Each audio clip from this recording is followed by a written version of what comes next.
here, bro? It's a Saturday night before Christmas week.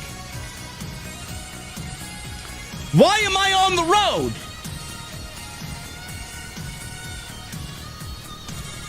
You know, the venue is usually closed on Saturdays. I expected Jesse to be here tonight. He's not coming to work. I don't know what to tell you, man. Jesse's not coming to work, man.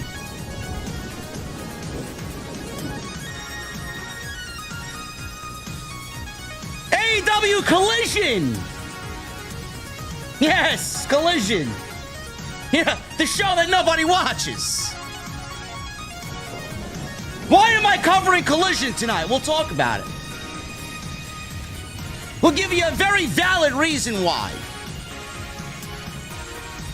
We got Will Ospreay and Ricochet, number 2. I have this strange feeling that Ricochet is going to get this heel gimmick over. But he ain't joining the Hurt Business. And we got MJF and Adam Cole, the face-to-face. That should have happened 2.5 months ago, man. They're trying. They are trying. We'll talk about it. Ladies and gentlemen, I don't expect a large crowd this evening on a Saturday night at the OTS venue, man. Nobody watches Collision, man. Nobody. But we're going to go, and we're going to have a couple of cold beverages, a couple snacks. We're going to talk some pro wrestling, and when I get there, I want to know on this Saturday night, what the fuck are you guys drinking? I'll see you over there.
Why has Triple H been so successful?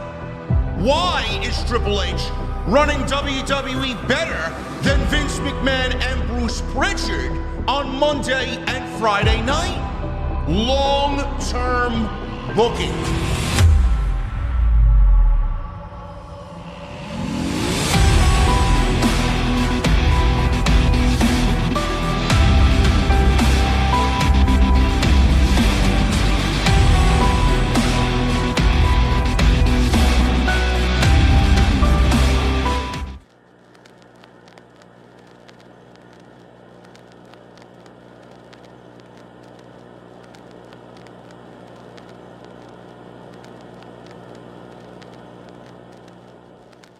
What is going on, guys? Thank you so very much for joining me right here on Off the Script. This is your AEW Collision post show for December 21st, 2024. I am your host, JD from New York. As always, coming to you live from the OTS venue inside my mother's basement. Oh! Thank you guys very much for joining me on your Saturday evenings, wherever you may be. Why am I here? Why am I here on a Saturday night, man? I didn't think I was going to be here. Man. It was going to be a game time decision on whether or not I covered Collision tonight. I texted Jesse earlier this morning around 11:30. I was sitting at this very desk drinking my cup of coffee. And I asked him, what are you doing later? Are you busy later? We talk, and I want to cover Collision potentially. He says, I don't know. I want to, but I have family obligations. So then I text him again during dinner time around 5:30, 6 o'clock. And he says, no, man, I'm gonna back out of this one. I got family time that I need to oversee. Okay. There you go. Goodbye. So no Jesse tonight, flying solo. So I decided, you know what? Let's have some fun. Let's come on here Saturday night. Let's bullshit. Let's have a good time. And talk AEW Collision. Now, the reason why I'm covering Collision, two very good reasons. Number one, I was at House of Glory last night. Unbelievable show. Very proud of everybody that was involved in that show. Very proud of all the men and women that were on that show. It was a fucking banger. We drew just as many people inside the NYC arena than AEW did for Ring of Honor at the Hammerstein Ballroom on Friday night. So that is a testament to storytelling and the talent that House of Glory continuously brings on in, man. The top tier talent that we have access to. Great show last night. Secondly, I figured with the Hammerstein Ballroom show taking place tonight, Collision, they're taping tomorrow. Dynamite will be on Wednesday from the Hammerstein Ballroom, so they're taping Dynamite tomorrow night. I figured I've always loved the Hammerstein Ballroom. I love the aesthetics of it. I love the feel of it. Crowd is great, always. I figured let's have some fun. Let's cover Collision because it is in the Hammerstein Ballroom. It did look like a banger card tonight, just based on the Continental Classic matches and then the MJF and Adam Cole face-to-face. I figured let's have some fun with it. So I was at House of Glory last night. There was no SmackDown review, number one. And number two, Hammerstein Ballroom. First time for AEW. I figured let's come on here Saturday night and talk some AEW. I'm not going to give you a very in-depth cold open like I usually do. We usually go over the top story of the night. There really wasn't any top story of the night. It was just 4 Continental Classic matches, 2 in the Gold League, 2 in the Blue League. MJF and Adam Cole had a face-to-face that was very good. Just came 2.5 months too late. And they're trying to really hang on by a thread as to what the entire story is and make sense of the entire story that we've gotten between Adam Cole and MJF. But it was a very good segment, and a segment that we should have gotten several months ago. And then outside that, can't really pinpoint where the actual story is, but we will try our best to go over AEW Collision tonight. Worlds End is getting a little bit of treatment on this show tonight. Mercedes got her match for World's End. We're going one-on-one with Chris Statlander again for the TBS Championship. I don't really know why. I don't know what's going on. Chris Statlander hasn't done much of anything since losing to Mercedes. I don't know why we're going right back to that match in just 10 days at World's End. I don't really know what the process is, what the creative process is in AEW, but we will try and go over that. And I shudder to think what they're doing. And I pray to God that it isn't the case, because this would be a mashing of two worlds that may be the two cringiest things to ever exist. And that is the Learning Tree, Chris Jericho, who's still the Ring of Honor World Heavyweight Champion after he beat Matt Cardona last night, which we will go over here tonight because I was very just appalled by what had happened. And the Costco guys. Yes, we got Big Boom AJ and Big Justice. Boom! Double chocolate chunk cookies. Yeah, they're on the show twice tonight, by the way. They were on the show twice tonight. And Chris Jericho interrupted Big Boom AJ. I don't want to put it out there in the universe, ladies and gentlemen, but I have a very, very, very bad feeling that we are getting Chris Jericho versus the Costco guy at some point in the near future. I don't know what seventh circle of hell we have fallen into, but if you want people to actively just leave completely, even more so than they already are right now, by all means, please go ahead and do that match. Go ahead and book the match. QT Marshall was innocent, man. That was an innocent enough match happening on the pre-show. Now you're going to do Chris Jericho and Big Boom AJ, potentially. Sure thing, man. Sure thing. I want to see how this one fails. So we got a lot to go over here tonight, ladies and gentlemen. Thank you very much for joining me on Off the Script. I wasn't expecting a large crowd tonight. This is not my night, man. I'll tell you that right now, man. I own Monday, Tuesday, Wednesday, and Friday, man. All these other plebeians can have Saturday night. Unless it's a Saturday night's main event. Or PLE. This Collision shit ain't for me, bro. Follow me on social media at JD from NY206, Twitter, Instagram, TikTok, and Cameo. Hit that subscribe button down below. Turn on the bell for notifications. Go check out all the great content on the channel. There's plenty of it. We uploaded a video today. I didn't give you guys a SmackDown post show. I did watch SmackDown. I did not feel compelled to cover it this afternoon. So I did not go live, but I did give you a 30-minute extra. CM Punk and Roman Reigns is the rumor, the big rumor for WrestleMania 41. I talk about why that may not be the case and why we don't really know anything about WrestleMania because of one man in particular. And you know who that is. Go check that out.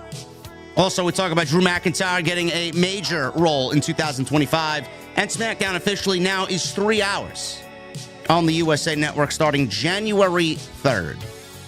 Great. More pro wrestling. 3 hours of Raw, 3 hours of SmackDown. AEW Dynamite on Wednesdays, man. Gee, I can't escape it, man. We're sucked in.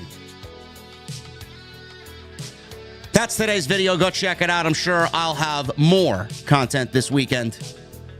Don't know how much content's coming Christmas week, but I will be live Monday. I will be live Wednesday for Dynamite. And I will be live on Friday for SmackDown. No Tuesday Night Titans next week. And no Tuesday Night Titans the week of New Year's. Jason and I are taking the next 2 weeks off. We will reconvene with all of you great people on January 7th. Hit that thumbs up, guys. We need, being that it's a slow night tonight because nobody watches Collision, try for a goal of 600 tonight. 600 is the goal. If you guys want to do that for me, I would really appreciate it. And please hit that subscribe button down below and turn on the bell for all notifications. Very important. Leave me a comment down below as well if you guys feel compelled to. Helps us out in the algorithm. We love being in the algorithm. I regretted turning on TNT immediately at 8 p.m. The reason why I immediately regretted it is because the first thing that we saw was Ian Riccaboni, who, by the way, should be the official voice of this show. Tony Schiavone is fucking awful. In every sense of the word. The guy is just unlistenable. Ian Riccaboni's in the ring with Big Boom AJ and Big Justice. They're here to bring the boom. They didn't have chicken bakes with them. They didn't have any double chocolate chunk cookies. So they're in the ring. And they're going over what's happening on tonight's show, man. Gee, man, it's making me really excited to watch AEW Collision, man. You're making me regret my decision within 30 seconds of turning on TNT.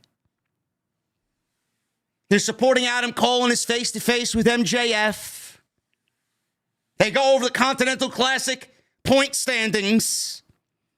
AJ and Justice are saying boom and doom.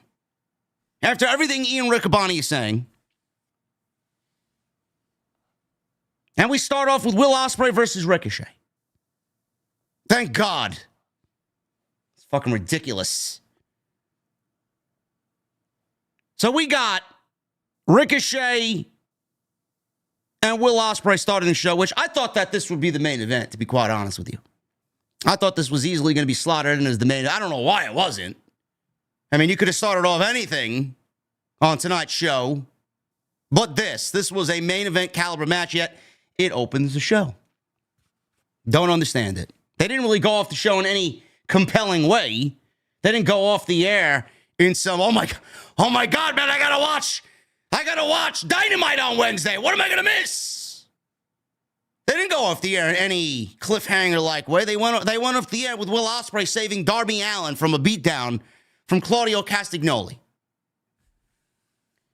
So, we go into this match. Ricochet and Will Ospreay opens the show. Ospreay makes his entrance first. And yes, guys, by the way, Super Chats are open. I see Terry Odyssey has already donated 20 in Super Chat. There is a goal. If you guys want to keep me around for an extra 20 minutes tonight, little goal of 5 on this Saturday night. If you guys want to do a Super Chat of $10 or more, that is a yellow Super Chat, you guys will get a exclusive channel members only Q&A at the end of the actual stream. So if you guys want to go and partake in that, it is there for you guys to partake in. Will Ospreay comes out. Fans love him in New York City. The aesthetics of the Hammerstein Ballroom look great. The building is just so beautiful, man. I love it. I love watching wrestling shows in this building. I love attending wrestling shows in this building. I thought the aesthetics looked great.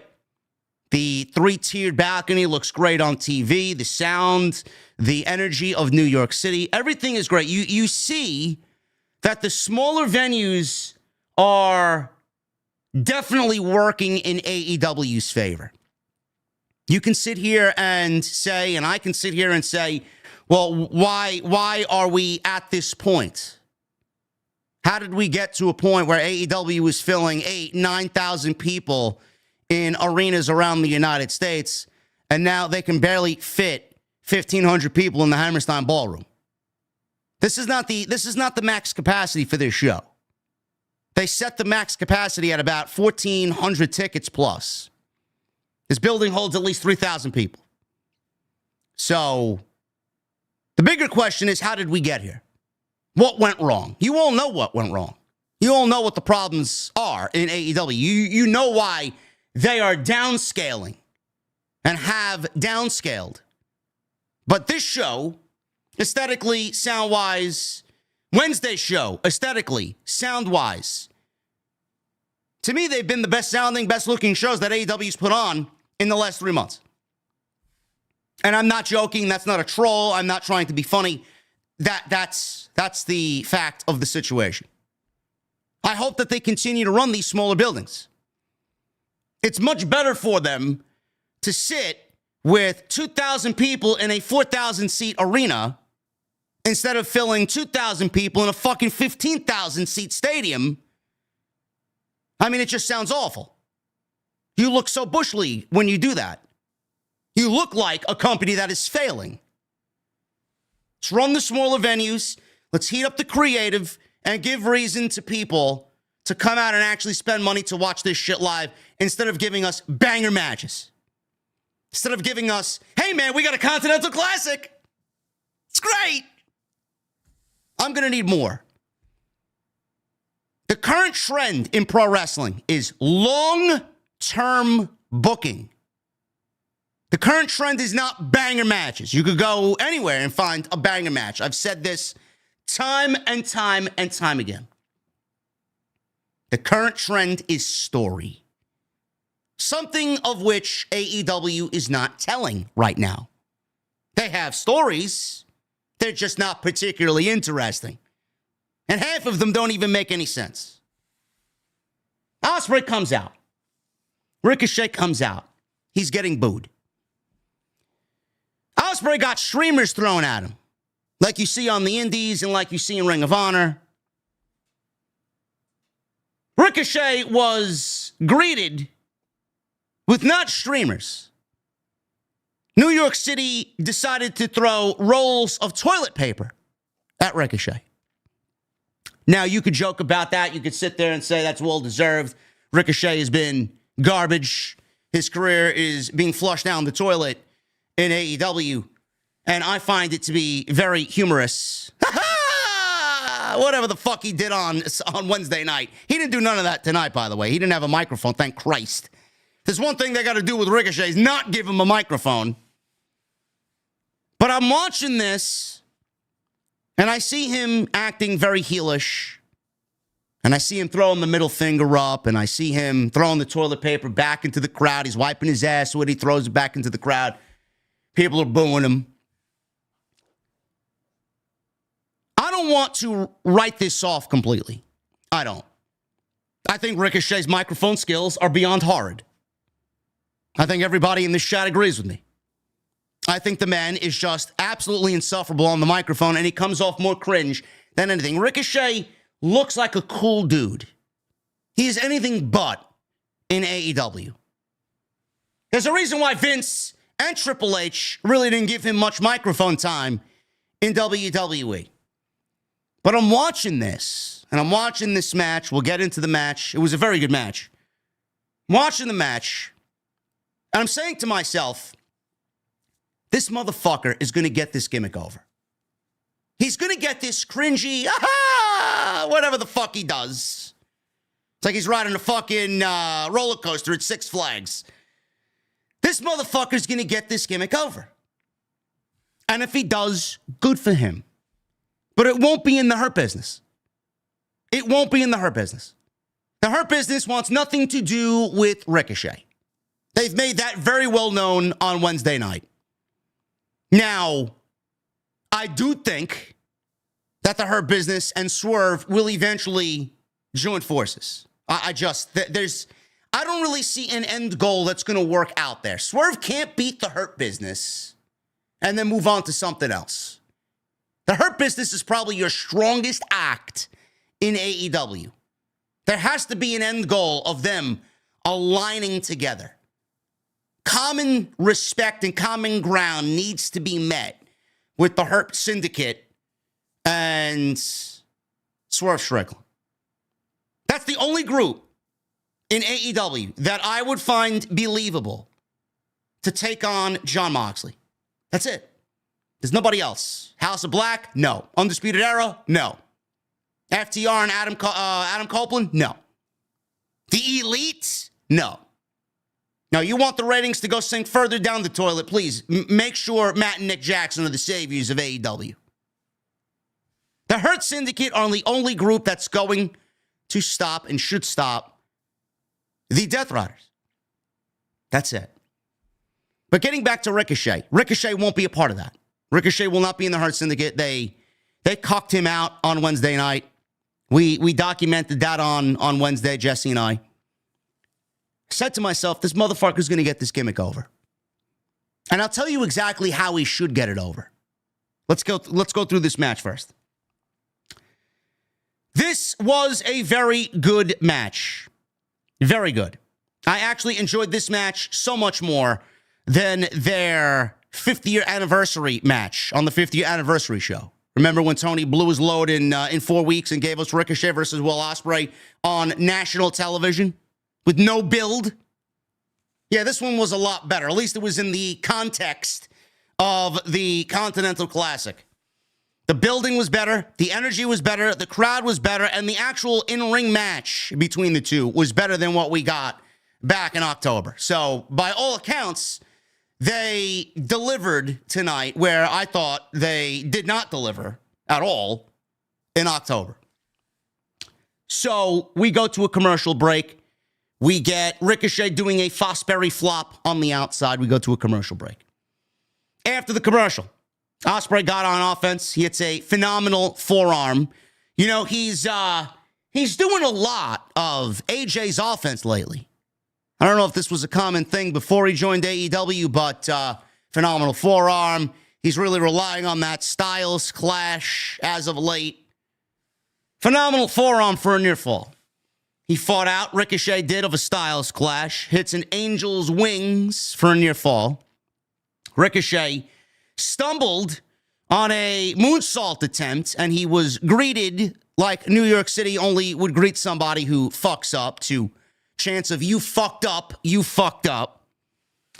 So he tried again and gave everybody the middle finger. So Ospreay moved out of the way. Ospreay caught a cartwheeling Ricochet on his shoulders, transitioned into a Styles clash for a near fall. Ricochet rolled to the apron. Hidden Blade was teased by Ospreay, so he got out of harm's way. Ospreay followed him out there. Ricochet popped Ospreay onto his shoulders, hits a Death Valley driver on the apron. Ricochet followed with a shooting star press off the apron to the floor, followed by a springboard 450 in the ring for a near fall. Ricochet hit a kick right to the top of the head on Ospreay and a lifting reverse DDT for another near fall, and he's got a nice momentum going for himself. Crowd was behind Ospreay as Ricochet loaded up his spirit gun, which is basically a hidden blade. Ospreay ducked.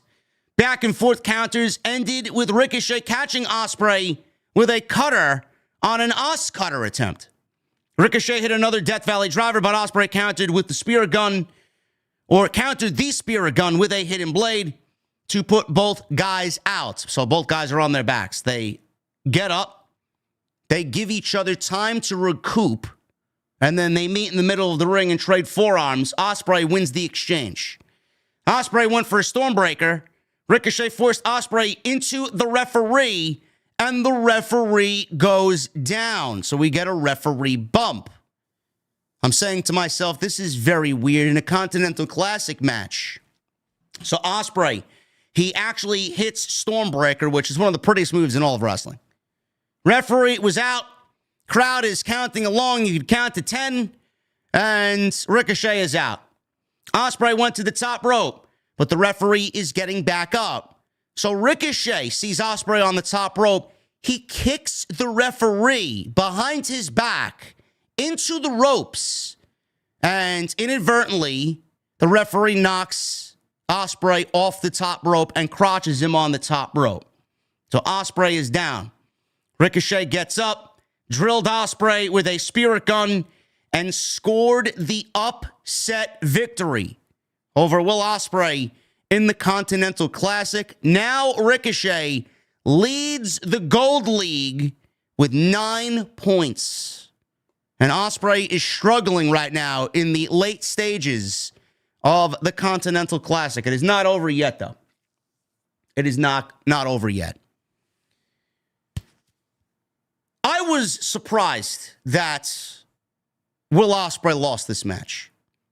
I, for sure, thought that we were getting Will Ospreay winning. Now, if you look at the Gold League standings, see if I can find them here. Gotta scour social media. I don't have them in front of me. But the Gold League standings, you see Ricochet at the top of the Gold League. I genuinely believe we're heading towards another match with Will Ospreay and Ricochet. I think that's going to be a match at World's End. Because we're getting a semifinal match, and then the finals happening at the pay-per-view. So we're getting somebody's wrestling twice. Somebody's wrestling twice. Two guys are wrestling twice. So it's going to be interesting. I genuinely think we're going to get Ricochet and Will Ospreay and whatever comes out of the Blue League. And then we get the Gold League winner versus the Blue League winner. And I do think that's going to be Will Ospreay and Kyle Fletcher. I do think that's going to be Will Ospreay and Kyle Fletcher in the end. I think it's going to end up being Fletcher and Okada. I don't know why this tournament exists this year if you're not going to go all the way with Kyle Fletcher. I don't. First of all, the Continental Classic, I don't know why Tony Khan wasn't possessed to change the Continental Classic this year. I, for one, like a round-robin tournament. I do. I think it makes for great television. I wish there was a little bit more story going into it. I wish there was a little bit more story with everybody in the tournament. There's not. It's just wrestling matches. It's a wrestling exhibition with a fucking scoreboard. That's all it is. I wish there was more. The Continental Classic also isn't doing much for the ratings on Wednesday and on Saturday. It's a Japanese-style tournament that doesn't translate well here in North America. But Tony's going to want to do what Tony wants to do. I can't change his mind. You can't change his mind. The people that work there can't change his mind. He does what the fuck he wants. The Continental Classic needs something more important on the line. If this is going to be a recurring theme for years to come, as long as AEW is around, the Continental Championship should be a little bit more important. It isn't. It hasn't been. Since the day it was created, it hasn't been an important title. So what are we doing? Okada feels absolutely fucking ice cold. One of the greatest pro wrestlers of all time, ice fucking cold in AEW. Go figure. How do you drop the ball with Kazuchika Okada? I don't fucking know. His claim to fame in North America is saying the word bitch. How do you think the New Japan enthusiasts feel about Okada and his current status in AEW? You don't think they're fucking punching air right now? The Continental Championship should not be the end goal in this tournament. I don't give a fuck. Change the rules next year. The AEW Continental Classic should not be for the Continental title. The Continental title should be the Continental title. We don't need a Continental title and an international title. You should merge the two and have it be one title. The AEW Intercontinental title. I've been saying this for months. The Continental Classic should give the winner number one contender to the AEW World Championship. That's it. And the title match takes place at Revolution. You want the finals to take place, the semifinals to take place at World's End? Go for it. But a championship match should be the end goal. That's it. Guaranteed. And that's the guy who challenges the world champion at Revolution. It would make the world championship more important, more sought after. It would make everybody competing in this tournament a little bit more valuable to everybody watching on TV. It would give the stakes to the tournament that it so sorely needs. The Continental Championship is a dead championship. How many people who watch this show legitimately give a fuck about the Continental title? Nobody. And if you do, you're a bullshit artist. You're a liar. The Continental title is dead. I can't tell the difference between the Continental title and the International title. No problem in changing the rules to better fit your tournament. Getting back to Ricochet. It's going to be Ricochet, Ospreay, it's going to be Fletcher, and Okada. Okada is not getting bounced out of the tournament. Okada is not going to not be at the pay-per-view. Give me a break.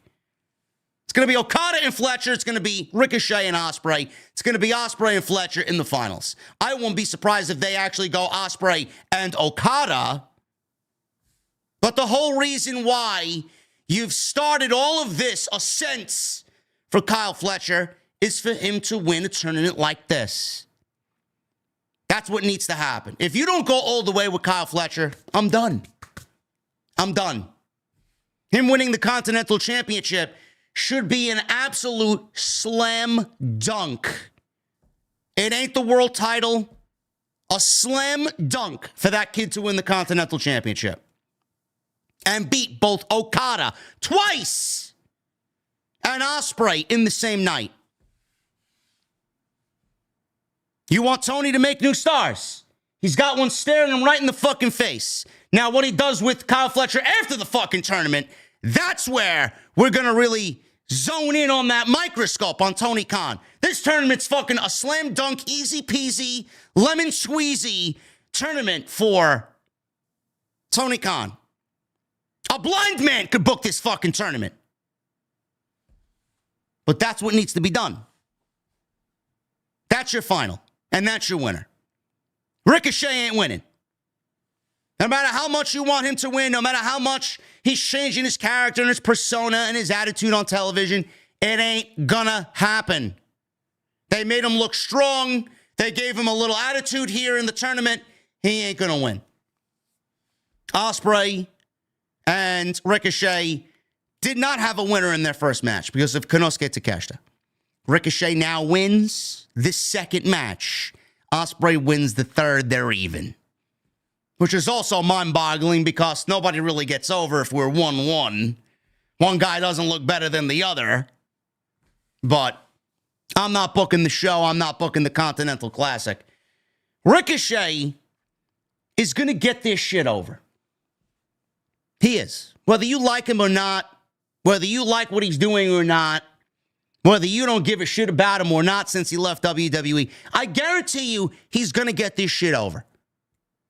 He's going to generate old school Sammy Guevara heel heat.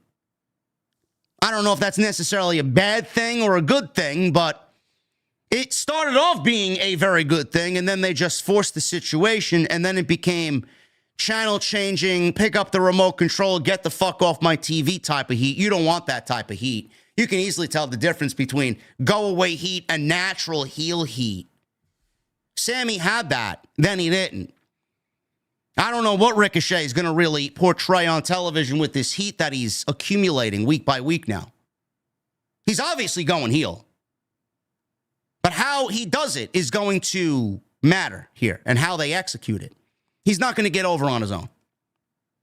If they give this guy, a microphone, they give him a microphone, this will fail. There's only one way this works. It's not by putting him in the Hurt Business. It's not by putting him in a fancy suit and having him stand next to MVP and Shelton Benjamin and Bobby Lashley. The only way this works is if you play into what he's already been doing online. And what I mean by that is Jesse has always referred to the suck my dick tweet that he sent to a innocent fan on social media because he said something that he did not like. If they play into that and give him a valet, and they play it off as what they've done already on social media since she's left WWE, it could work. I got a little hesitation in regards to this move, but the only way Ricochet is going to truly maximize whatever type of heel heat he wants is by bringing in Samantha Irvin. That's the only way this is going to work. I don't know if AEW is interested. I don't know if AEW should be opening the fucking vault for somebody who was simply a ring announcer. She did make statements that she wanted to be more on WWE television, and they did not want her to do more. They wanted her to ring announce. Now, I don't know if AEW would bring her in to ring announce. If they do, she can't be Ricochet's valet. They are linked together in real life. That is his fiance. So if they bring Samantha Irvin into the fold and they put her on television in a valet and have her be the microphone that he sorely needs, it could potentially work. But my question is, how much are you going to pay her to come on in? She's going to completely burn the WWE bridge after building it so faithfully, and she's going to turn her back on many fans, and she's going to get more hate now than she ever received in her entire online career. That's what's going to happen. It's a dangerous game that they play, especially with somebody like that. But I genuinely think it's worth a shot. I do. And if it happens, I won't be surprised to see it happen. He needs something. He ain't going to get over on his own. And I do think having that presence next to him, having her next to him, she's beautiful. She's got a voice. She can obviously go at the fans. We've seen it on social media. Maybe that's exactly what needs to happen for Ricochet while he plays the background role here. And he does what he does best, and that's wrestle. I don't know. We'll see. We will see. But you heard it here first. Just throwing it out there. Moving on. We got Adam Cole, baby, and MJF. Face-to-face here.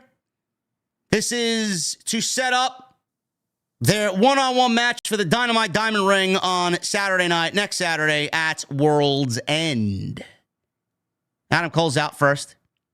He's all about that boom. Not the boom! The boom. MJF comes out in a snazzy suit. He's surrounded by some private security. MJF says, cut my music, cut my music. Tells the crowd to shut up. So New York responds to MJF by saying, shut the fuck up. Typical New York. MJF says he's frustrated because for months he's had to act like he's Cole's biggest enemy, even though Cole turned on him. I didn't really understand it anyway. MJF's right. We were all frustrated. He's had to act like he's Cole's biggest enemy, even though Cole turned on him. MJF says Cole has bigger enemies to worry about. Spray tanner, a crack in the floor, a gust of wind, or perhaps a cavity. Because MJF heard your dentist isn't seeing you anymore.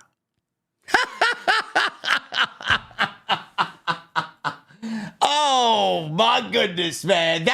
Let me tell you something, man. We're gonna give MJF a round of applause for that one, man. Seriously, that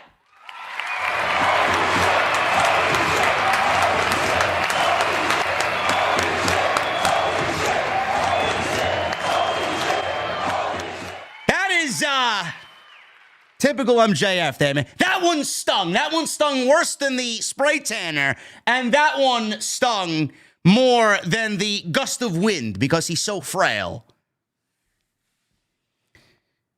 MJF says when he was the greatest AEW champion of all time, which is still fact, by the way, still the greatest AEW world champion in company history.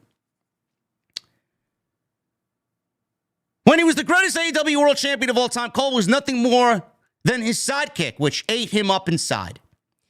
Cole wanted to be MJF and wanted the title. But the sad truth is, he had plenty of chances to win the title before MJF ever held it.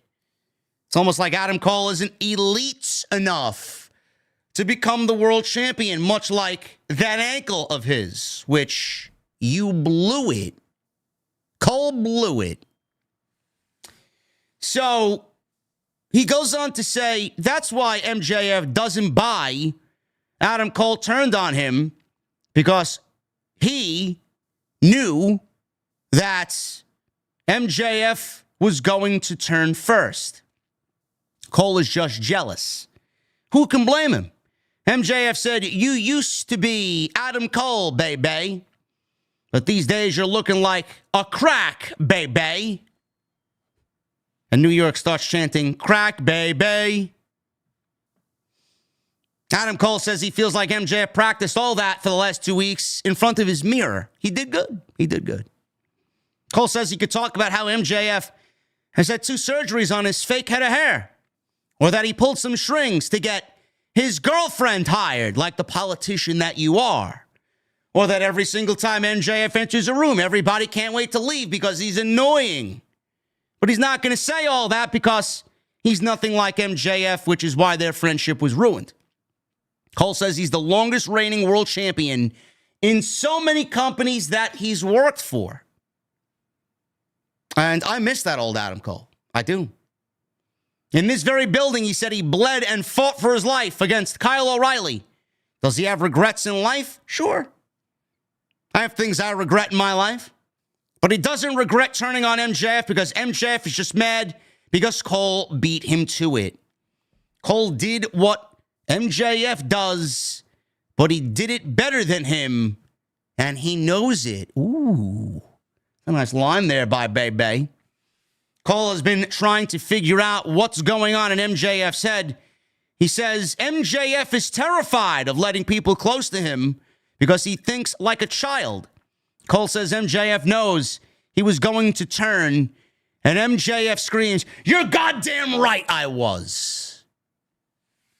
So Adam Cole admits, or got MJF to admit, Adam Cole got MJF to admit that MJF was acting all along and he was going to turn on him, but Adam Cole beat him to the punch. MJF says that he had every intention of stabbing Cole in the back at Worlds End in 2023. When their team started, Cole was just a pawn, but he eventually did start to care for Adam Cole. Eventually, for the first time in his life, he started to care about somebody else. However, that is exactly when Cole became a liability. And since he's a fragile little freak, when Cole exploded his ankle, he became a distraction. There's no room for distractions when it comes to retaining your championship. MJF says last year that was a fluke. Cole isn't the devil. He just beat the devil to it. But this year, the same place Cole tried to end MJF's world, he will end Adam Cole's world. Cole pretends to start speaking into the microphone again and all of a sudden attacks MJF. Security start to mob the ring. Cole takes out some security guys. MJF hits him with a low blow, kisses the Dynamite Diamond ring, and flees the ring as the Kingdom back up Adam Cole in the ring. Whatever they did here tonight was very, very solid. This was MJF being MJF, the MJF that we've all come to love and appreciate. And this is Adam Cole, who is Adam Cole. This is Adam Cole, who knows how to cut a promo, who knows how to get impassioned when it matters, who's a great promo. We got the best of both guys tonight. Going back and forth, pot shots at each other, like bitter ex-friends. And they went at each other, and we got an explanation, or at least as close to an explanation as humanly possible as to what's been going on here. The thing is, this came 2.5 months too late. This is the explanation that we should have got as soon as we seen both of these guys make it back to television and both guys were healthy to be back on television. As soon as you had an inkling of an idea to get these two guys back on television and start building yet another program with these two, that's when we should have got it. Now, granted, MJF was out for a few months filming movies. It's fine. I get it. But before he went away, this is exactly what we should have gotten. This comes at a point where people have completely lost interest. People have given up hope of any of this making sense. We've had to sit through matches that don't mean a goddamn thing. We've had to sit through Adam Cole versus Kyle O'Reilly. We've had to sit through Adam Cole and him just being a pussy on television. We've had to deal with Kyle O'Reilly and his fucking sob stories about what Adam Cole's doing to their group and what Adam Cole's doing to his close friends. Roddy and MJF having a nothing match on pay-per-view. We've had to sit through a battle royal, a predictable battle royal that wasted 20 minutes of our life for a fucking shot at MJF and the Dynamite Diamond ring, which has nothing to do with anything between Adam Cole and MJF. We've wasted so much, so many weeks of television, and they tried to eliminate everything that we've previously had to sit through to give us the closest that they've given us to an explanation. And granted, what they did was good tonight. It doesn't matter. It doesn't matter. So basically, they went completely full circle because none of it made any sense from the get-go.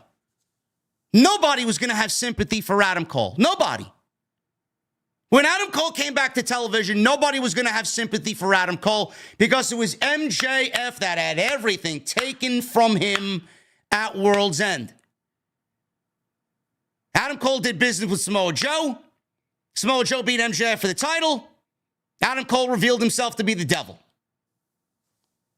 And he had 5 men to back him up, including Wardlow, who was MJF's ex-bodyguard. Why would I feel sympathy for Adam Cole? Adam Cole refused to mention the ankle and him breaking his ankle, trying to help MJF at Grand Slam when he wrestled Samoa Joe. Nothing about that was mentioned. I would have had some sympathy for him if he made that a part of his return story. Where have you been, bro? Where have you been for the last 15 months? Please tell me. Please elaborate. He didn't. He told us himself. Nobody wants to hear that story. Yes, I do. You've been out for 15 fucking months. Where the fuck you been? Then they go through this trial and error. Oh my God, this jumping through rings of fire to get to MJF. First of you to win 3 matches. Gets me at the pay-per-view. As if MJF is the fucking grand prize in the company. He's not a champion. He doesn't hold any power in the company on television. He's just like everybody else. Yeah, you got to run a gauntlet of matches to get me at the pay-per-view. Then they changed the rules. It was the first guy to 3 wins. Then it was when both of you guys get 3 wins. If both of you guys get 3 wins, then you both get MJF at the pay-per-view. You fucking kidding me? You really are insulting my intelligence, TK. Now, that's not what I heard. How would we have sympathy for Adam Cole? How? The sympathy was always towards MJF. So what they did tonight is they solidified MJF as the heel here. You're damn right I was going to turn on you. You're goddamn right I was. So they portrayed him as the bad guy all along. After weeks of feeling sympathy towards MJF, now you want me to believe MJF was going to turn on him all along, and you want me to have sympathy now for Adam Cole. It doesn't work that way. Because we saw what we saw. We saw MJF get fucked over. I don't want Adam Cole to beat MJF. I want MJF to get his fucking revenge and move the fuck on. All because you now solidify MJF. You're goddamn right I was going to turn on you. I'm sorry. You think that has any bearing on what I look at here when I look at MJF and Adam Cole? No. But what choice did they have? What other choice did they have? They had no other choice. Nothing made sense in this point, up until this point in the story. They had to go completely all around to go right back to where we were with the characters of MJF and Adam Cole. Adam Cole's the babyface, and MJF is the heel. But the last time we saw them last year, it was MJF who was the babyface, and Adam Cole was the heel. The only way that they would make sense of it is to flip-flop. Yeah, you goddamn right I was going to turn on you. Okay. It's great. That doesn't negate the fact of what I saw last December. I saw MJF get his fucking world title stolen because of Adam Cole and 4 thugs and Samoa Joe. On what planet would I sit here and side with Adam Cole? No matter how dastardly or devilish MJF is. I don't know, man. I don't know. There's one thing that has been proven through 12 months of this storyline. MJF has been right. That's it. Just like Kevin Owens is right on SmackDown, MJF. Max is right. But what I thought they did here, I thought this segment, the energy in it, the cheap shots, the face-to-face, it was great stuff. Too little, too late. Chris Statlander.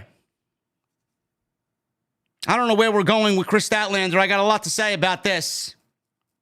Chris Statlander was backstage with Lexi Nair, who asked her about her attempted reconciliation with Willow Nightingale.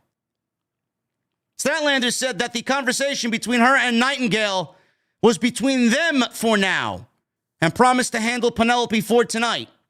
Statlander turns her attention to Mercedes Moné, saying that her downward spiral this year began when Moné entered the company. She believed that getting the TBS title back would lead to her getting back some of what she lost and challenged Moné to round 2 at Worlds End. She was just waiting for Mercedes to give the thumbs up on that challenge. So I'm trying to think here. I have to look this up. I just have to look this up. Let me see the nature of the TBS Championship. If I could look on cagematch.net. We can't find it. Let me see. I got to look up Chris Statlander.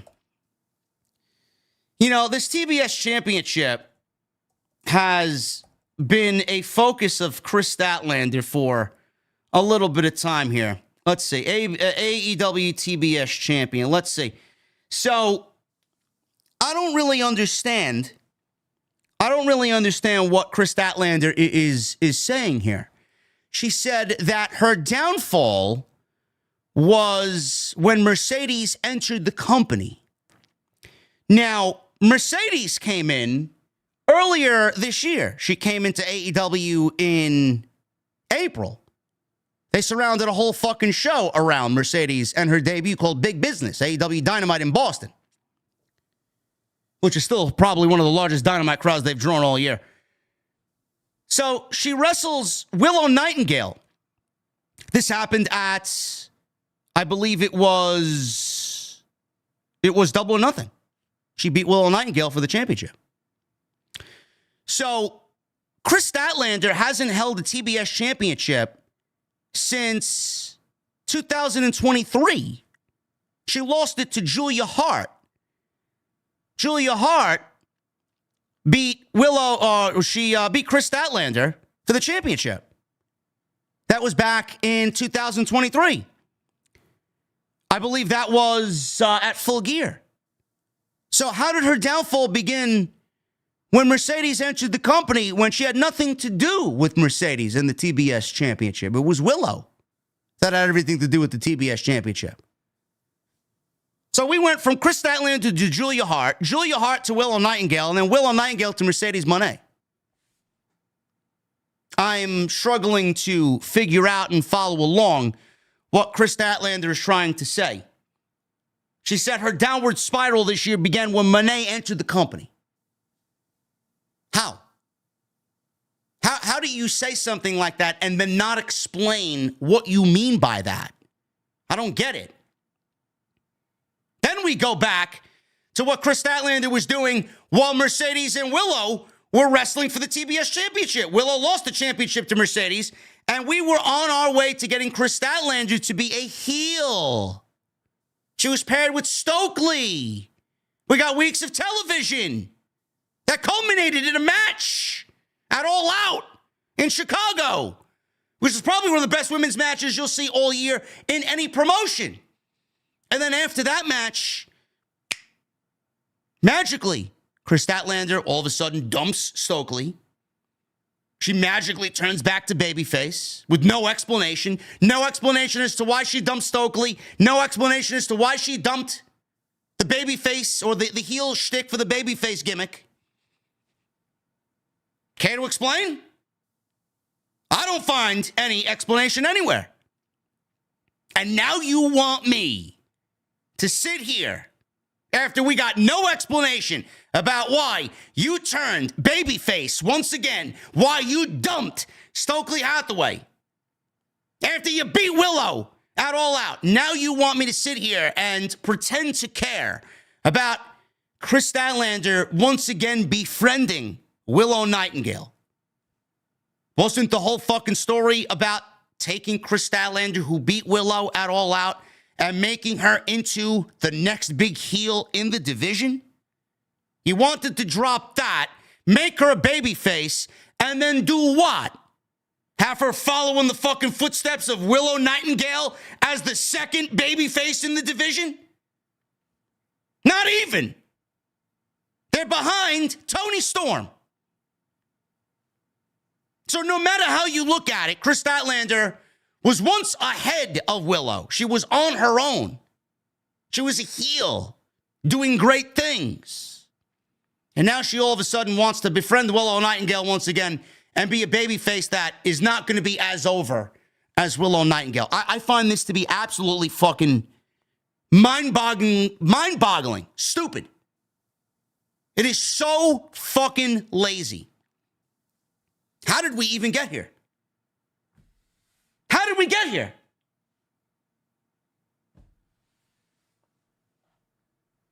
I'll get to Mercedes and Chris Statlander when we get the match announcement, because the match announcement did actually happen on this show. Orange Cassidy was backstage with Lexi Nair. He says he couldn't have a conversation with Hangman or Jay White, so he just asked them to listen. Jon Moxley couldn't escape the three of them at World's End, and they all knew Moxley had to be removed as champion.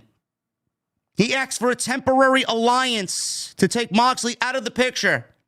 Then the three of them could work out the title between themselves. Yeah, that's not going to happen. Adam Page is not going to allow that to happen. Chris Statlander went one-on-one with Penelope Ford. I think Penelope Ford is a very good pro wrestler. I don't really understand why we continue to throw her out there to have her take loss after loss after loss after loss. We're going to look up and see what she does here on AEW television, because all she does is lose. I'm on cagematch.net right now. She has wrestled since October. She beat Robin Renegade on October 26th.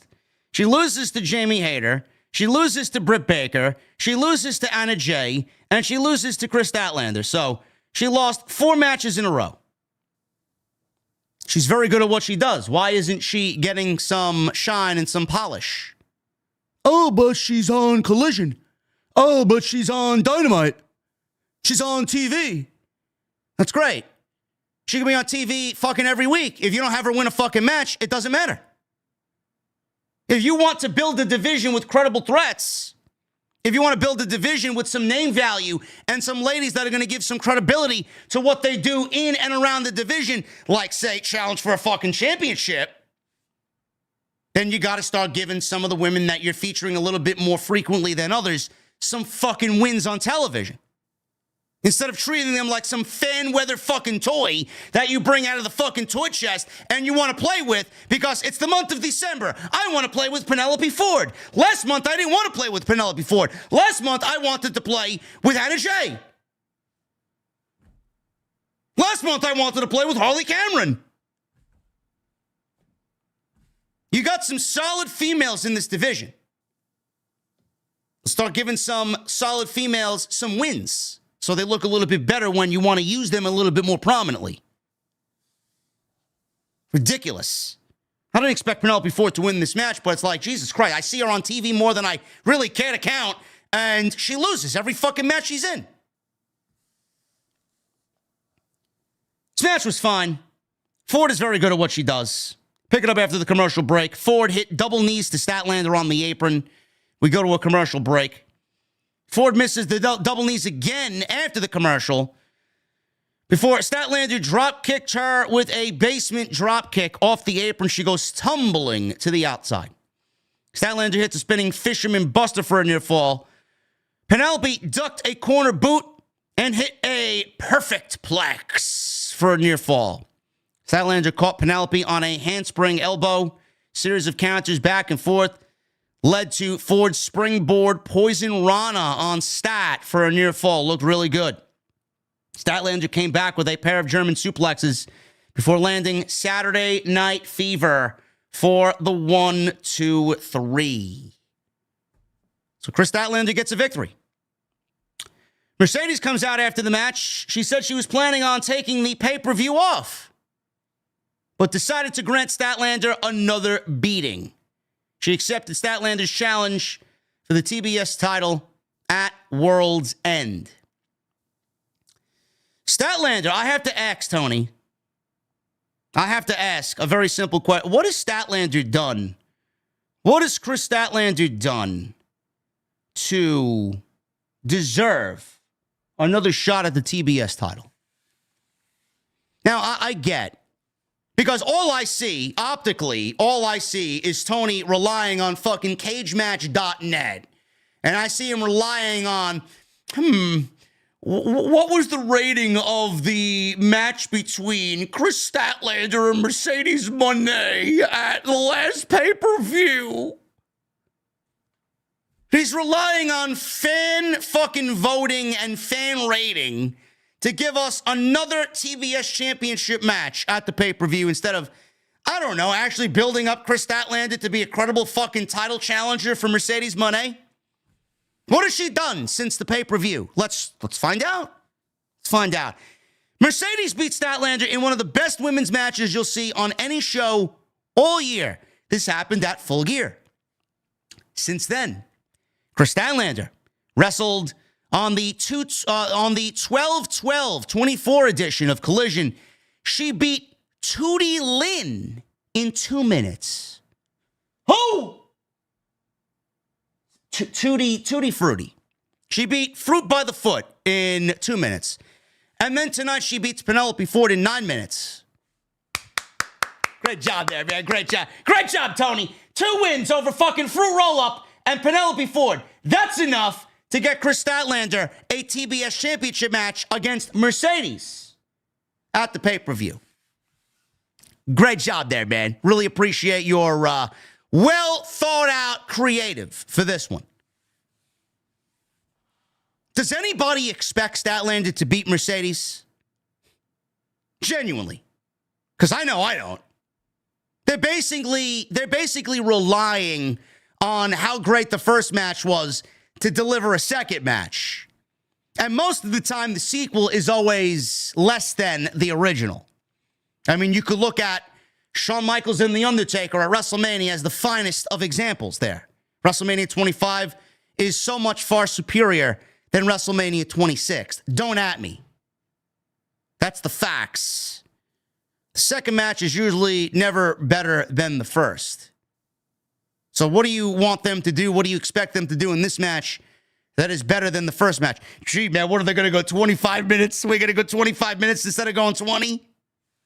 They did everything that two women could do in a 20-minute title match. What do you expect them to do at World's End? First of all, Chris Statlander hasn't done anything to even deserve a championship match. She beat fucking Fruit by the Foot, Tootie Lynn, and Penelope Ford. That's 2 wins. Nothing. I would have rather Mercedes take the fucking month off, to be honest with you. They have not built Chris Statlander up as a credible threat at all. To end Mercedes' title reign, which has been, for lack of a better term, dominating, you're not going to enter title reign by throwing a random match together 8 days before the pay-per-view. So if you're asking me, JD, who do you think is going to win? It's going to be Mercedes. And I'm assuming we're building Mercedes and Willow up again because we got the friendship now that is unexplainable between Chris Statlander and Willow Nightingale after what we saw earlier this summer.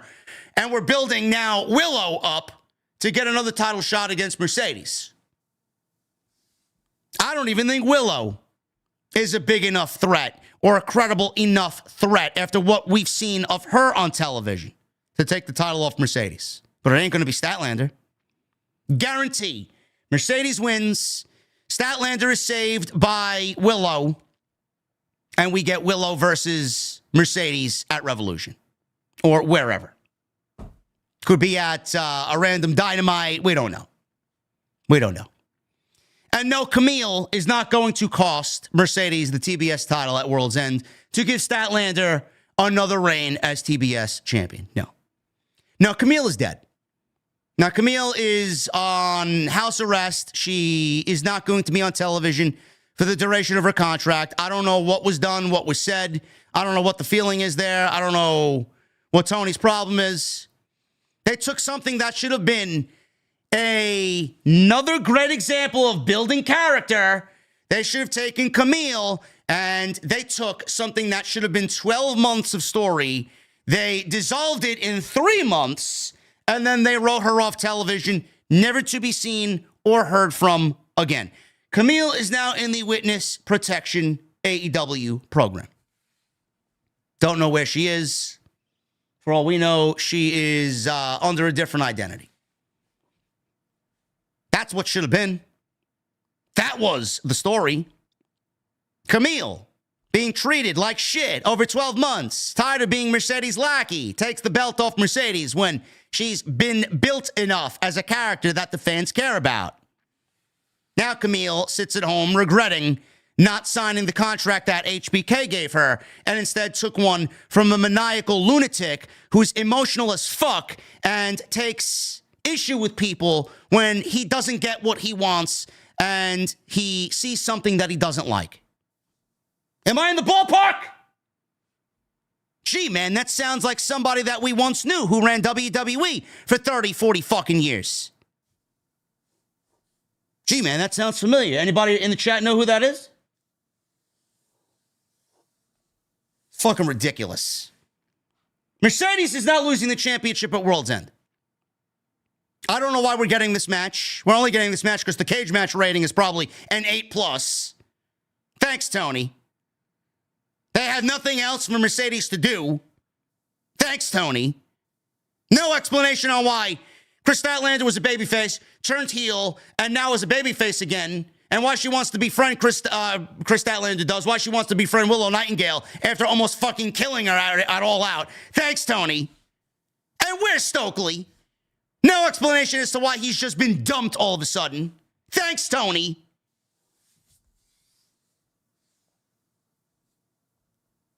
Moving on.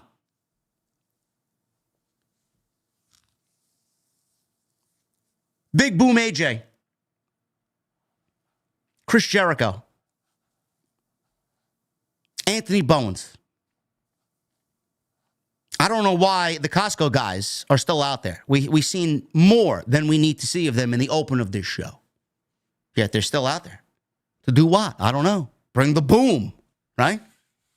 No, I don't want to bring the boom. There's not even a fucking Costco in New York City. Nobody gives a shit.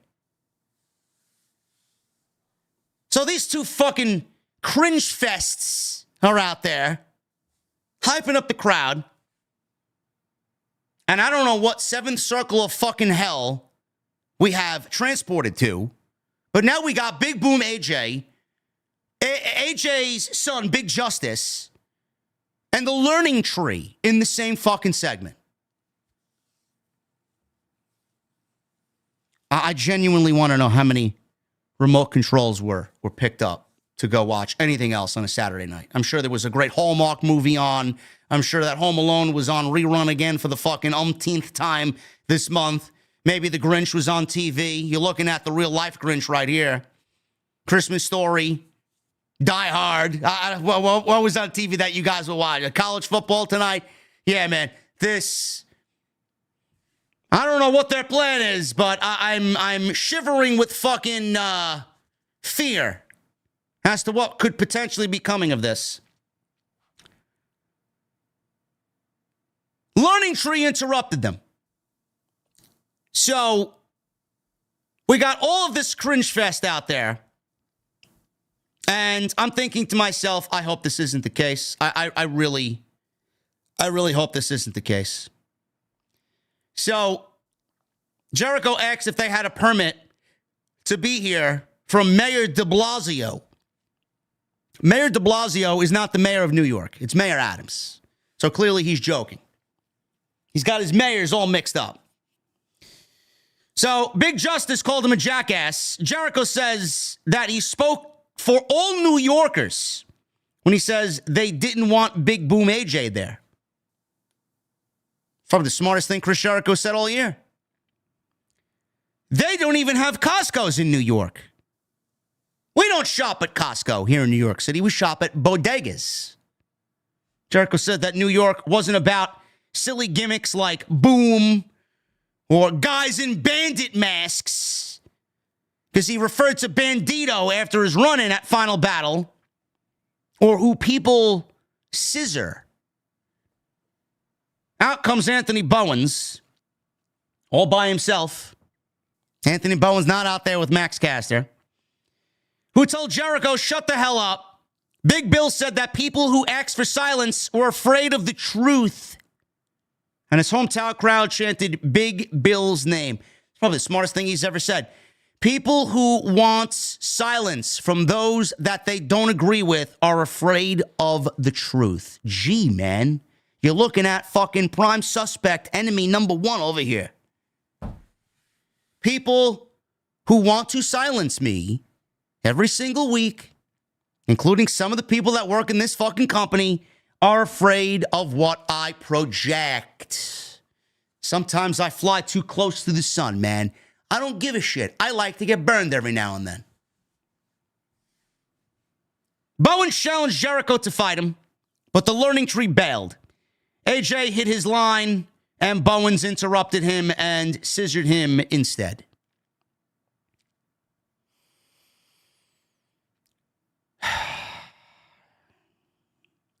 Guys, I don't want to put this out there in the universe. I really don't want to put this out there in the universe, but they clearly have moved on from Chris Jericho being on AEW television.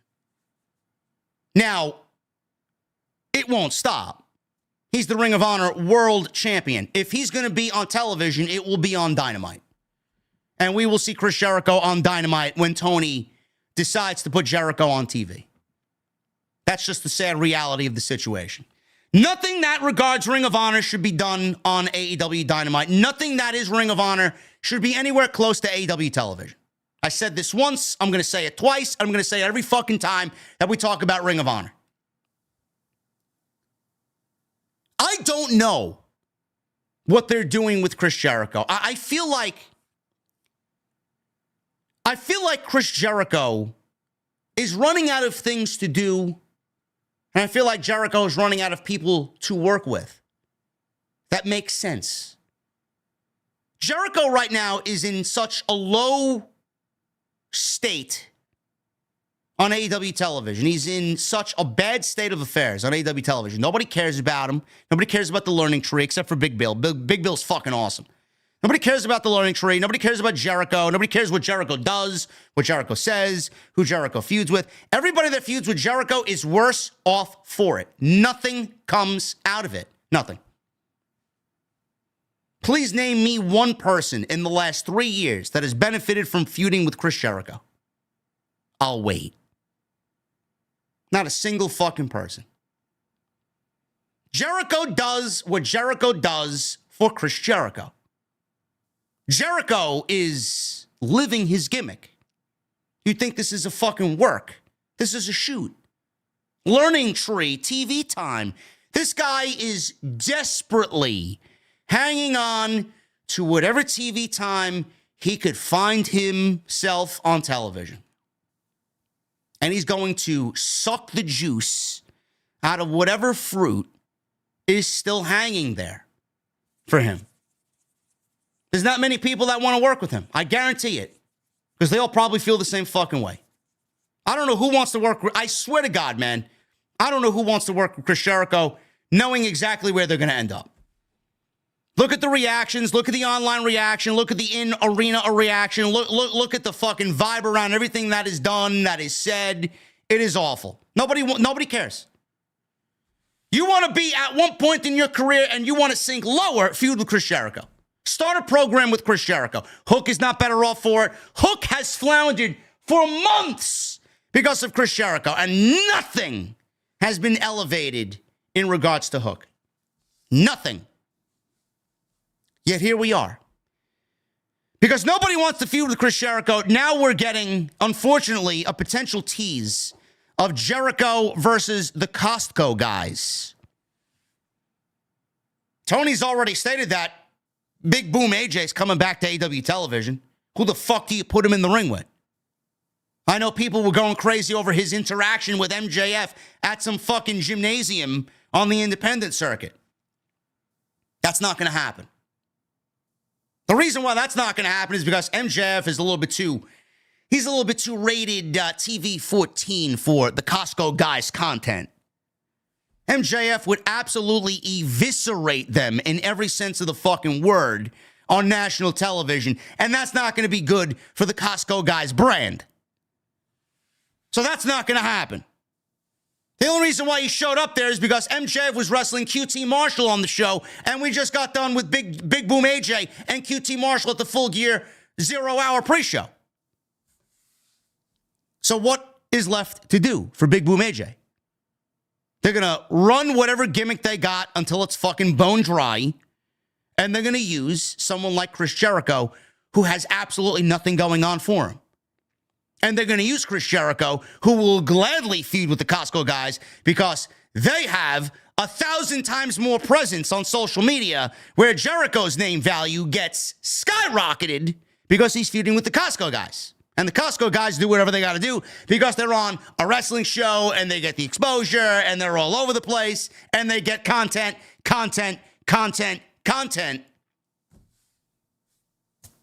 That's what's going on here. Sucks. We're looking at a potential Big Boom AJ versus Chris Jericho match when his foot is fully healed. Who asked for that? I don't know. Who asked for them on this show tonight? I don't know. Who asked for that match? I don't know. But I swear to God, man, either Tony Khan is the dumbest fuck in the history of pro wrestling, the most clueless fuck in the history of pro wrestling, or Chris Jericho has more pull than we could have ever imagined. Which is it? This shit sucks. This was done for a reason. And not because, hey man, we need to fill 10 minutes of TV time on Saturday night.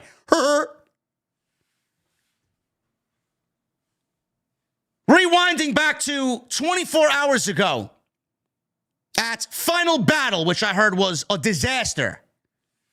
All the grifters, the positivity grifters on social media. Oh my God, this is such a fantastic show. No, it wasn't. No, it wasn't. Nothing on that show mattered the moment you woke up this morning. Garbage.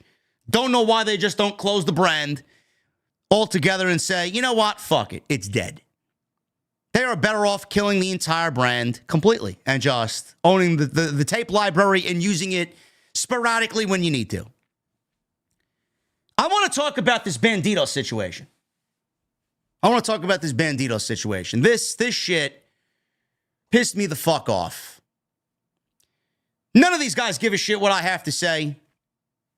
Don't really care. I'm going to stand up for what's right. If I ruffle a couple of feathers for it, if anybody catches wind and agrees with what I have to say, great, man. You know I exist. Fantastic. Thank you. Bandito doesn't know I exist. Couldn't give a single fuck. AEW ran at least 2 weeks of vignettes. 2 weeks. 3 weeks of vignettes, right? We see him, and then we see... No, it's 3 weeks of vignettes. Wanted poster gets fucking hammered onto the saloon door, and then the next week he shows up and starts doing some silly flips and dives and does a Hurricane Karana on a gunslinger and takes all these fucking thugs out. And then we get another vignette this past Wednesday. 3 weeks of vignettes on Dynamite for Bandito. You would think that Bandito is going to fucking gunsling his way back onto AEW Dynamite, right?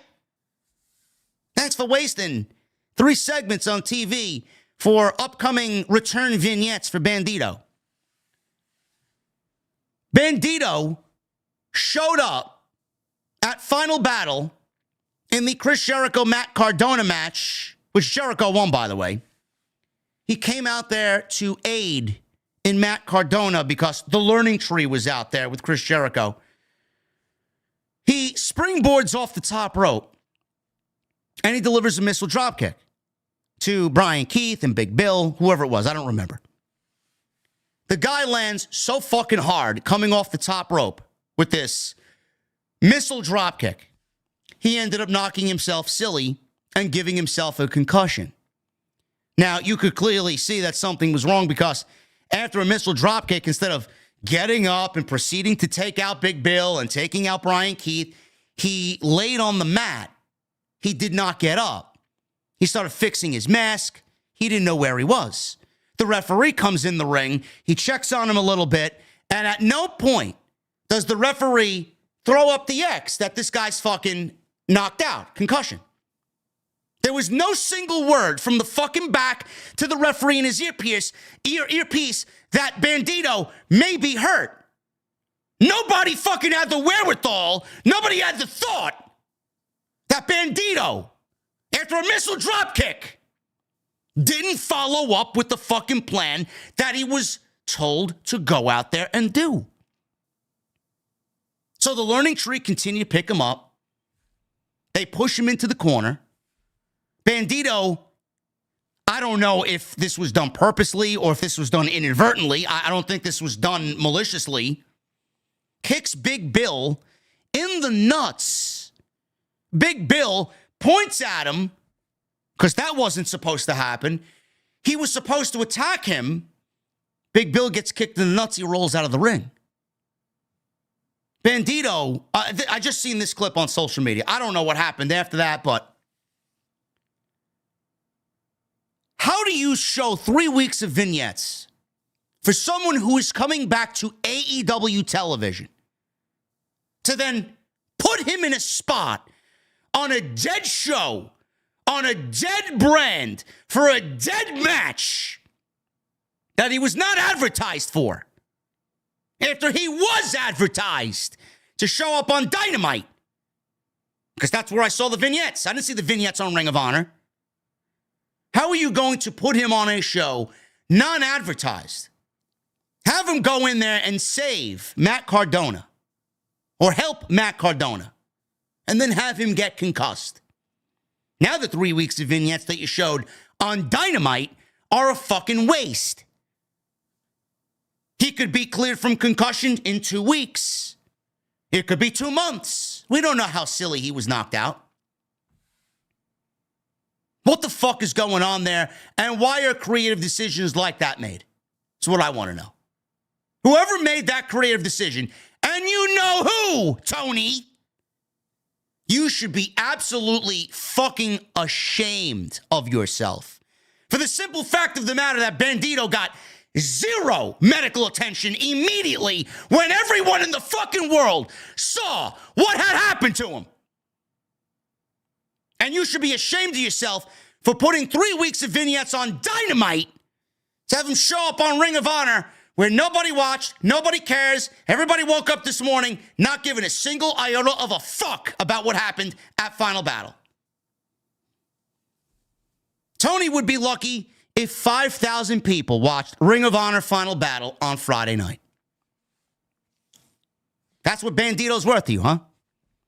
And believe it or not, I got AEW wackos and grifters disagreeing with my take on it. Oh, he's a former Ring of Honor world champion. I don't give a fuck what type of world champion he is. You show 3 weeks of vignettes. 3 weeks of vignettes on Dynamite. I don't give a fuck what he's done in Ring of Honor. He's getting shown on Dynamite. The fuck does he got to do with Chris Jericho and Matt Cardona, who was brought in for one night only?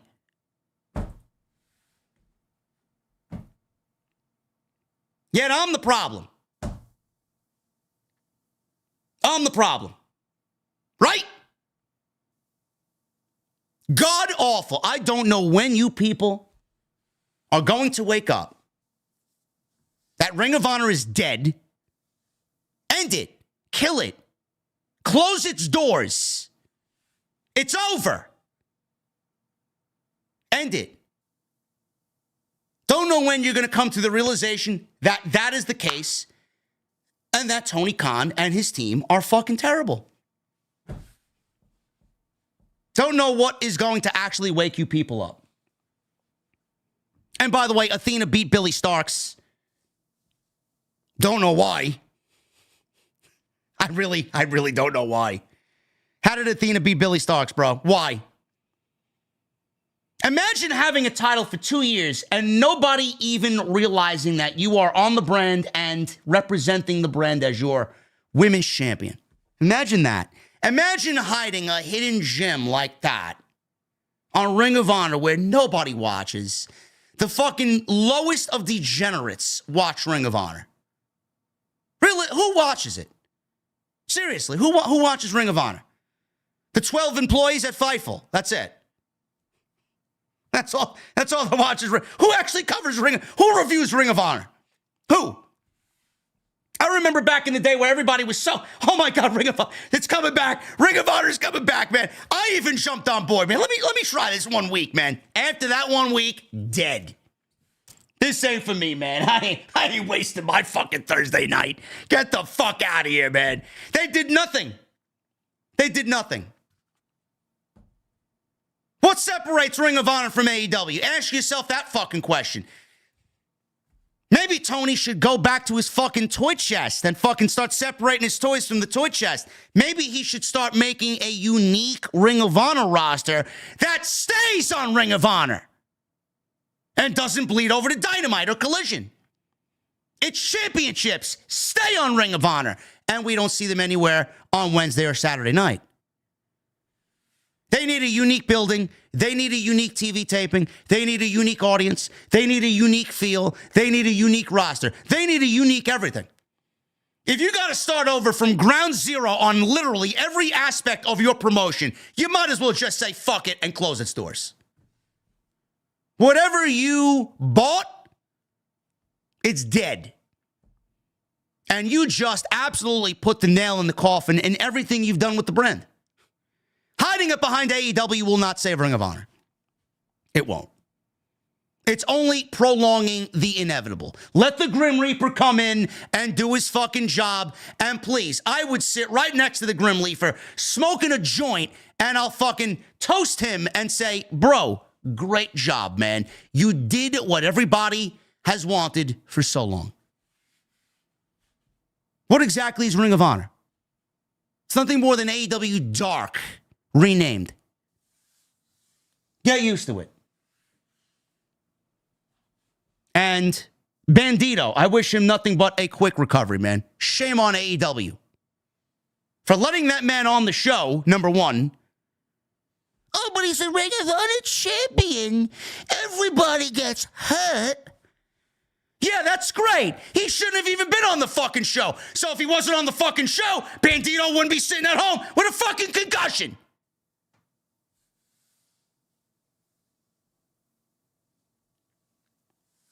Speaking of dead, Deonna Purrazzo and Taya Valkyrie were backstage. Toni Storm shows up. She stumbled into frame. She introduced herself. Deonna and Toni are real-life besties. Purrazzo was like, I can't deal with this shit. What the fuck is this? So she said, I know who you are. I'm not buying this bullshit. Good on her. We need someone to stand up and take the fucking reins here. So she said, Toni is going to go one-on-one with Taya Valkyrie on Wednesday's Dynamite. Wow. It took Tony Khan 2 weeks to get his hottest female act after her return back on Dynamite. I guess he's had enough of using her on Rampage and then using her on Collision. Now he's going to use her on Dynamite. We went backwards. It's fucking unbelievable. We went backwards. The first match she should have had was on fucking Dynamite. Then on Rampage or Collision and then Rampage. No, but I'm the problem. I'm the problem. Daniel Garcia. He defeated Shelton Benjamin. If Garcia lost this match, it would have been basically an end for Daniel Garcia in the Blue League of the Continental Classic. So he beat Shelton Benjamin. He stays alive in this match. But they're clearly setting up for something after the tournament is over. So with a win, he stays alive. A loss or a draw, Garcia is eliminated from the Blue League. Garcia jumped Benjamin at the bell after the Hurt Syndicate's attack on Dynamite. Benjamin dumped Garcia over his head and started beating him up on the floor. We go into a commercial break. After the break, Garcia took Benjamin down with a dropkick. Benjamin came back with a pair of German suplexes. Garcia blocked a German suplex off the apron, but Benjamin caught Garcia on the floor and dumped him with a belly-to-belly suplex. Garcia dropped Benjamin with a drop toe hold onto a chair. and laid in the 10 punches in the corner. Benjamin dropped him with a lariat. The crowd helped him. The crowd helped Garcia back to his feet because he was on the outside. Garcia hits a dragon screw leg whip on Shelton. Shelton comes back with another German. He's really relying on that Lesnar-esque suplex city. Garcia dodged a knee lift in the corner, locked on the Dragon Tamer. Benjamin transitioned into an STF and forced Garcia to the ropes. Garcia caught Benjamin in a small package, gets a 2 count. Benjamin kicked out and hit a super kick. He goes for a cover and he gets a 2 count. So Garcia caught Benjamin after all of this sequence. We got an STF. Garcia got to the ropes. Small package. Super kick by Benjamin. And Garcia just comes out of nowhere with a jackknife cover. And he steals a win. Steals a match. And he stays alive in the Continental Classic. The match ended in a very anticlimactic way. It just ended suddenly out of nowhere. So with this, I think Mark Briscoe is now eliminated from the tournament. I don't really know how this is working. I'm very confused by everybody's so even here. Like, why is everybody so even in the tournament? I mean, I get that they're trying to go for compelling television because they really have nothing else going on. But the more you go even, the more everybody is even. How is anybody supposed to get over if everybody's so fucking even? Tournaments are supposed to separate the weak from the strong. That's what I thought. Yet everybody's got the same amount of points. Everybody's got the same fucking wins. Everybody's got the same fucking points. How is anybody over? I think Briscoe is eliminated. Somebody in the chat figure this out. Is Briscoe eliminated now? I don't even know.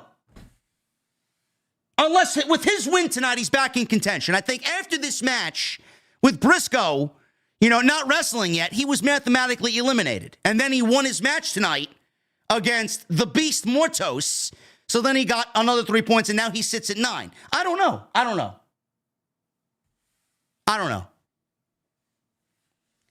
So the Hurt Syndicate are out there, and they beat up Garcia. Swerve Strickland is out there. Mark Briscoe's out there. Swerve comes out of nowhere and jumps on top of everybody on the outside because Bobby Lashley had Danny Garcia in the Hurt Lock. He jumped off the top rope, did a swerve stomp on all of everybody, including the security outside. Strickland took the microphone and reminded everyone that he will get his hands on Bobby Lashley by the end of the year. So it looks like we're getting another match at World's End. There you go. It's not officially announced yet, but I'm assuming that match will be announced on Dynamite on Wednesday. Mark Briscoe's already out there. He defeated the Beast Mortos. This was a good match. Mark Briscoe has had, I would say, between this year and last year's tournament, Mark Briscoe has had the most consistent run out of any competitor in the Continental Classic in the 2 years that we've seen the tournament. He's been great. Can't say anything bad about Mark Briscoe. So the Beast Mortos has 0 points. 0 points. So the match starts off, they trade strikes. They go to some pin attempts back and forth. Mortos dropped Briscoe with a shoulder block. Briscoe vaulted Mortos to the floor. He then hits a baseball slide. Tope con hilo on the outside by Mark Briscoe. Mortos cut off the tope with a big shot. And Briscoe dumped Mortos on the apron with a German suplex. Sky Twister by Briscoe from the top to the floor before hitting another tope. We got This Is Awesome chants from the crowd. Briscoe went for Froggy Bow. Mortos got his knees up, hit his Bane Breaker and a powerbomb over the knees. Mortos hits a beautiful pop-up Samoan drop. He goes for recovery, gets a near fall. Mortos fought off a J-Driller, but a Death Valley Driver and a Froggy Bow got Briscoe a near fall. He goes up top again, hits another Froggy Bow, landed. J-Driller again, landed. 1, 2, 3. Mark Briscoe keeps his tournament hopes alive. So he's not eliminated yet. With Danny Garcia getting 9, I guess before Mark Briscoe won, he was mathematically eliminated. And now that he beat Mortos, Danny Garcia now has, I believe, 7 points. And Briscoe has 9, who leads tied with Kyle Fletcher. That's not going to be the case coming out of the last week. It's not. Wednesday's going to be the last week or the last night of the Continental Classic. Okada is going to get to 10 points. Fletcher is going to win his match. And Mark Briscoe will remain... he had a good tournament this year. He will remain out of the semifinals. So right now he's in. But at the end of Wednesday, he won't. I got to look up the brackets. I got to see the final standings here. But like I said, it's going to be Ricochet, Ospreay. It's going to be Fletcher and Okada. It's going to be Ospreay and Fletcher. That's the only way. It's the only way. Moving on. As we wrap up this AEW Collision show, Claudio and Darby was the last match here. Before we got that, Mariah May was backstage talking shit to Thunder Rosa about Thunder Rosa's dad. And all of a sudden, Thunder Rosa steamrolls her into a garage door, slams her into the garage door, and they make their way out to the ring, and Rosa continued to beat her down in front of the live audience. Security finally broke them up. Rosa tried to attack her with a chair. Rosa held the championship over her head as the security separated both ladies from killing each other ahead of their Tijuana street fight next Saturday at the pay-per-view. It's great. Where the story is, your guess is as good as mine. I don't know, nor do I care. Nor do I care. Final match here, Claudio versus Darby Allin, your main events of the Collision show tonight from the Hammerstein Ballroom. So we get both guys making their way out to the ring. Allin dove on Claudio before he could get to the ring. And he jumped on his back, but Claudio sent him crashing through the floor. He picked him up to throw him off the stage, but Allin got down. He climbed on top of the entrance set, and he dove off on Claudio. And when he came down, he bumped Claudio, but absolutely took a nasty bounce on the stage, almost as if you're bouncing a fucking basketball on the stage at Hammerstein. Darby took a nasty, nasty spill. But that's what Darby wants to do. I don't know. So the bell finally rang. Claudio threw him in the air and hit a European uppercut. He followed with a big swing. He finally let him go after, 40 revolutions or so. So after that, he let him go. He landed on the apron. He slid out to the floor. We go to a commercial break. Following the break, Allin went for a coffin drop. How he was up after the fucking 40 revolutions, I have no fucking idea. He was cut off. Claudio ran towards Allin, who pulled the rope down before hitting a tope suicida. He hit another one on the opposite side and followed with a coffin drop. He ran off the apron and put Claudio in a sleeper. Claudio sent him through the timekeeper's bell table. So that was taken out. Claudio got in the ring so the referee would count. Allin ducked a clothesline, hit a lariat, rolled him up. Claudio stomped on his stomach and sent him back to the outside. I guess he was looking for a countout. It would get him the 3 points regardless. Claudio slammed him into the ring post twice, spine first. He rolled into the ring to break up the count, and then he goes back out and swings Allin into the steel steps. Back in the ring. Claudio hit him with a running lariat. He went for a back body drop. Allin reversed it into a code red. Ricochet is watching this match from the back because he's got Darby Allin on Wednesday, which I do not believe is going to fare well for Darby. I think Ricochet is going to end up winning. Claudio, he is in the ring now, getting ready to powerbomb Darby, and he covers him after a powerbomb for 2. Claudio puts something in his trunks. He goes to the outside. He goes underneath the ring apron. He pulls out a chair, but he also slips something into his trunks. So while the referee sees the chair, he pulls the chair away from Claudio. He turns his back on Claudio as he dumps the chair to the outside. Claudio takes whatever he put in his trunks out It was brass knuckles. He punched Darby in the face, knocked him out, goes for a cover. 1, 2, 3, and Claudio gets the victory. Ospreay got in the ring with the brass knuckles because Claudio got rid of the evidence. He's teasing him. I guess those two are wrestling now. On Wednesday, it's Darby versus Ricochet, and then Ospreay versus Claudio. And Claudio escaped through the crowd as Will Ospreay checked on Darby Allin as the show went off the air.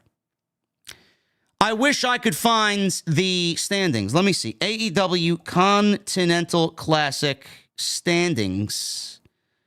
Let's see what's going on. If I could find these up-to-date standings. Here we go. Wrestling Observer's got the updated standings here. We'll go over what happens here because I believe we have 2 more matches on, I think, how many more matches on Wednesday? We may get like 3 or 4 matches on Wednesday. So, the Continental Classic standings look as follows. Kyle Fletcher, Mark Briscoe both have 9 points. Kazuchika Okada has 7 points. Danny Garcia has 7 points. Shelton Benjamin has 6 points. And the Beast Mortos has 0 points. That is the Blue League. The Gold League. Everybody's so even. Ricochet and Claudio have 9 points. Will Ospreay has 6 points. Darby Allin has 6 points. Brody King has 6 points. Commander has 0 points. I don't know what happens here. So this Wednesday's Dynamite, we have Will Ospreay versus Brody King. Will Ospreay is going to get his 3 points. So Will Ospreay will be at 9 points. Darby Allin versus Ricochet. Now, if Will Ospreay is getting 9 points, this one is going to come into play as Ricochet is going to get the victory. Because if Darby Allin gets 9 points, I don't know where that comes into play. So I'm going Ricochet to get the win. He'll get 12 points, and Will Ospreay will have 9 points. So I do think at that point it will be Will Ospreay and Ricochet as the top 2 guys in the Blue League, or in the Gold League. Okada, he's got 7 points, or in the Gold League, rather. He's got the Blue League here. Okada with 7 points. He's going one-on-one with Shelton Benjamin. Okada's got 7 points. He's beating Shelton Benjamin on Wednesday. He'll beat 10 points. And then we got Danny Garcia versus Kyle Fletcher. Kyle Fletcher and Okada will end up as the top 2 guys in the Blue League. So Danny Garcia and Kyle Fletcher's happening on Wednesday. Fletcher's absolutely winning that match. And Okada's got Shelton Benjamin. He's absolutely winning that match. Claudio versus Commander is happening on Dynamite as well. So I do believe that Commander's going to get at least 3 points. Commander just won the Ring of Honor TV title, so I'm assuming they're going to give him a token victory in this tournament. Got to give him 1 victory. Fletcher and Okada in the Blue League. Ricochet and Ospreay in the Gold League. That's what I think is happening here. So we are looking at a potential Ospreay and Fletcher final. That's what I'm going with. Claudio, I don't know where Claudio. I don't know what tiebreaker there is with Claudio. Claudio's got 9 points. If Ospreay wins, he's got 9 points. Claudio is going to have 9 points. I don't know where he fits into that. I don't. Unless Ospreay does not go to World's End. I just can't picture that being the case. You're going to do Claudio versus Ricochet at the pay-per-view? Or you're going to do Will Ospreay and Ricochet 3 at the pay-per-view? Which one are you going with? There's got to be a tiebreaker there. Claudio's losing to Commander. That's what I believe is going to be the case. That's your AEW Collision post-show. If you guys enjoyed what you saw here, if you guys enjoyed what you hear tonight, please hit that thumbs up. Sound off in the comments below. Appreciate you guys very much. We got 675 likes to beat the goal. Can we get to 750? Is 750 attainable for you guys tonight? Follow me on social media at JD from NY206, Twitter, Instagram, TikTok, and Cameo. Hit that subscribe button down below. Turn on the bell for notifications, and make sure you guys go check out all of the great content on the channel. You guys hit the goal tonight, so we'll give you an extra 20 minutes of channel member only Q&A. Appreciate you guys very much. Michael Krause with the $2 super chat. What's up, JDOTS? How was the Hog Show last night? We were great.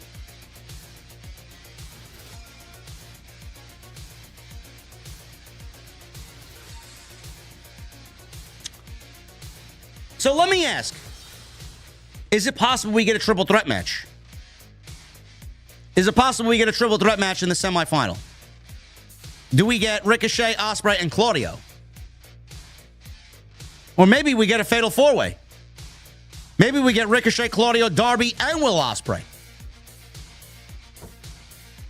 Would they be fucking that mental to do a Gold League semifinal where everybody's fucking tied?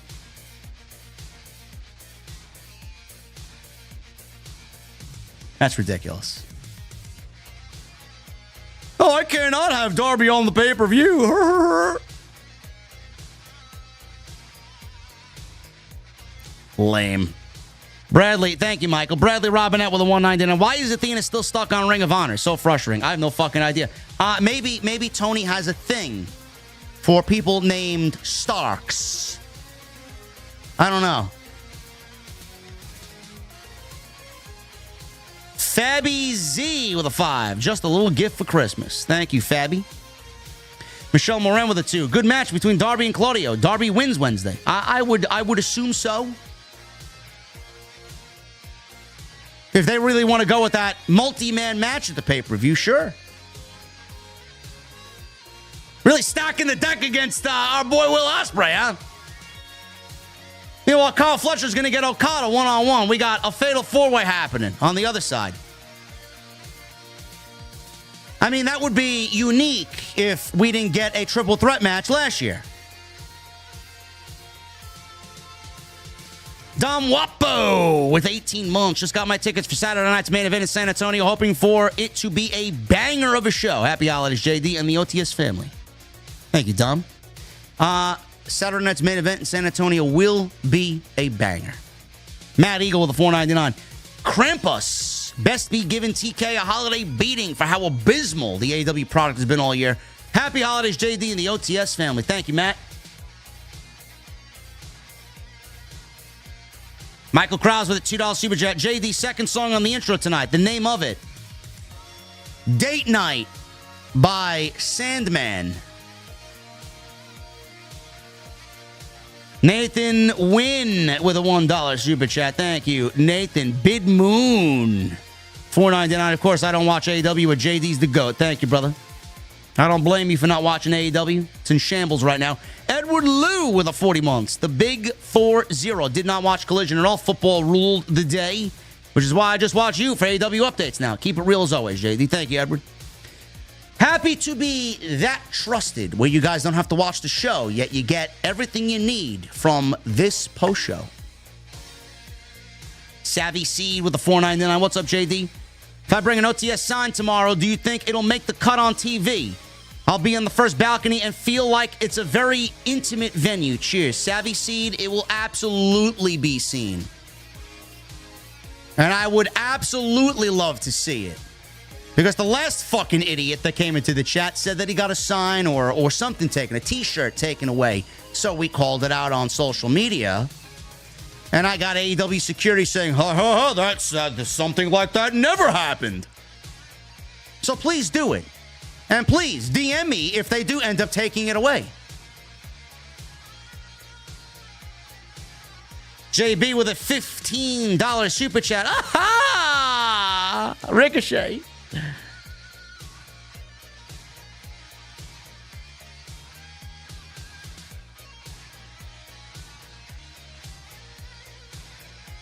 Scripps Wrestling Federation with a $10 super chat. I would love extra JD anytime. Thank you, Scripps. Andrew Cool with a $2 super chat. Why not pivot to Roman, Seth, and Punk triple threat? I don't know. I'm done giving up, man. I am waiting till January 6th. We got 2 fucking weeks. 3 weeks. We'll wait. January 6th will give us all the answers we need for WrestleMania. Scripps with a $10 super chat. Hey, JD, I was wondering why you chose Collision over SmackDown. Just curious. I was at House of Glory last night doing commentary, so I was not home for Friday Night SmackDown. And then I watched SmackDown when I got home and I laid in bed, and I found it to be incredibly boring and uneventful and decided not to go live. I probably had more people here tonight watching me. 1,900 of you, thank you. I probably would have more people watching me tonight than I would have had this afternoon for Friday Night SmackDown. Plus, I was a little bit more well-rested. Scripts with a 10. I call this tournament the Coca-Cola Classic. The Blue League is regular Coke and Gold League is Diet. MGM Ballin'! It was awesome getting to talk to you for a few minutes last night. I appreciate you, my guy. Where was Phoenix last night? Did I blink and miss him? Swore he was advertised. Banger show regardless. I'm glad you had a good time, brother. Very good meeting you. Nice to put a face with a YouTube super chat. I don't know what happened to Rey Fenix. I don't even want to venture and ask a question. I don't. Maybe he was pulled. Maybe he was pulled. Maybe he was told not to do it. I have no fucking clue.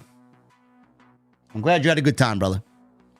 Best in the world, Matt, with a $5 super chat. Sounds like what happened to Bandito further validates Rey Fenix. Hashtag free Rey Fenix. Yeah.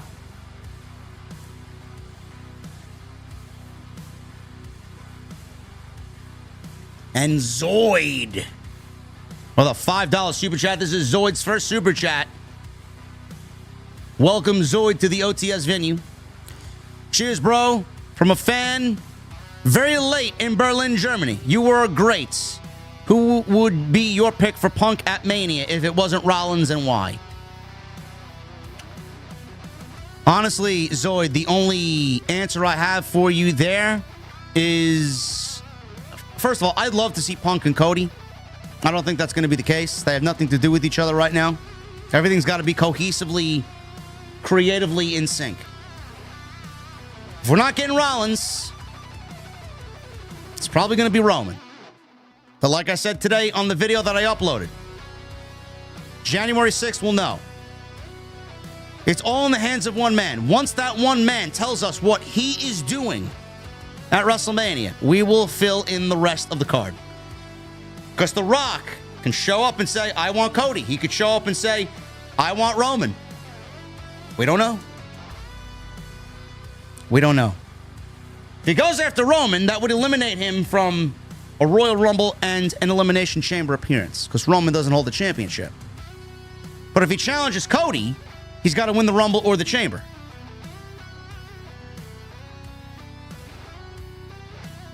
It's the best answer I could give you, Zoid. And Basic with a 199. Ricochet is cringe. Oh my goodness. Guys, thank you for a great stream.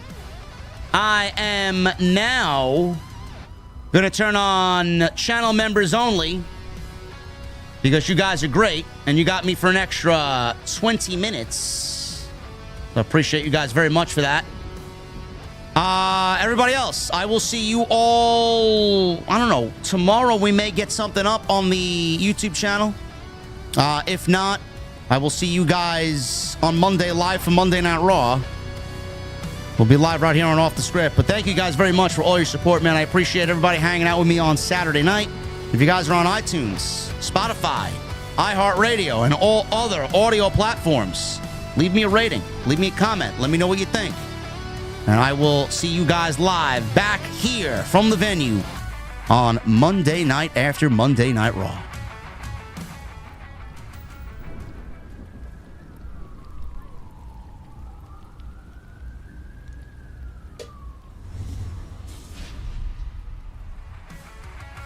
We are back, YouTube. We are back. Thank you, guys. Oh, my goodness.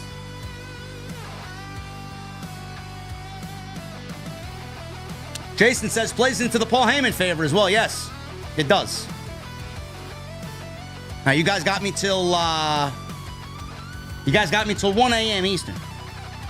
Ask away.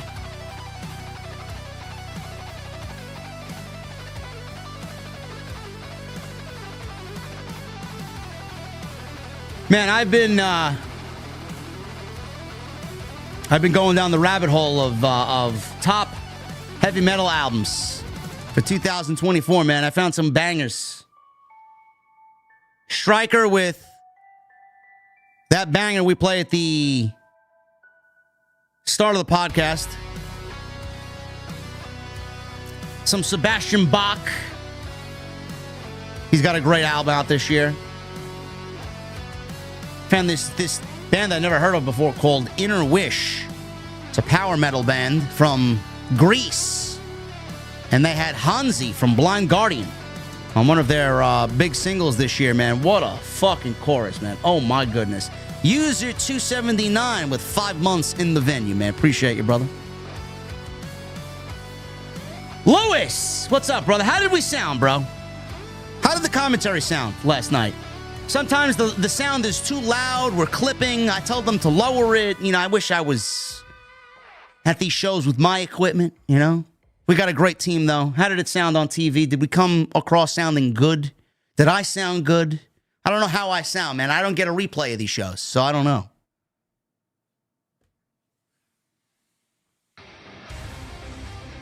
JD, who do you hope they book for Hog in 2025? Ricky Starks is at the top of the list, and we got him for 2 shows in January.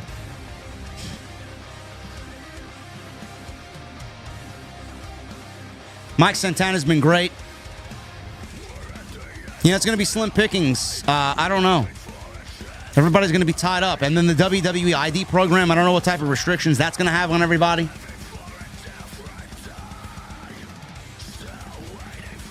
Zoid says, do you think Triple H will finally give some nice creative to Chad Gable? He is so good. Zoid, I've been saying this on Tuesday Night Titans with the Solomons. I say move him over to SmackDown and have him go after the United States title. Have him go after the U.S. title, man. Now, we need to put that into creative. We need to put that into motion, but I don't really trust the creative right now with Chad Gable. He's fucking back feuding with the Alpha Academy. Poppy Sensei says, check out the band The Warning. 3-piece, all-female sister band from Mexico. They rock and can be heavy. The most recent album slaps. I don't know, man. I'm very particular with my female vocalists. Most sound terrible. You get a very few that actually sound great.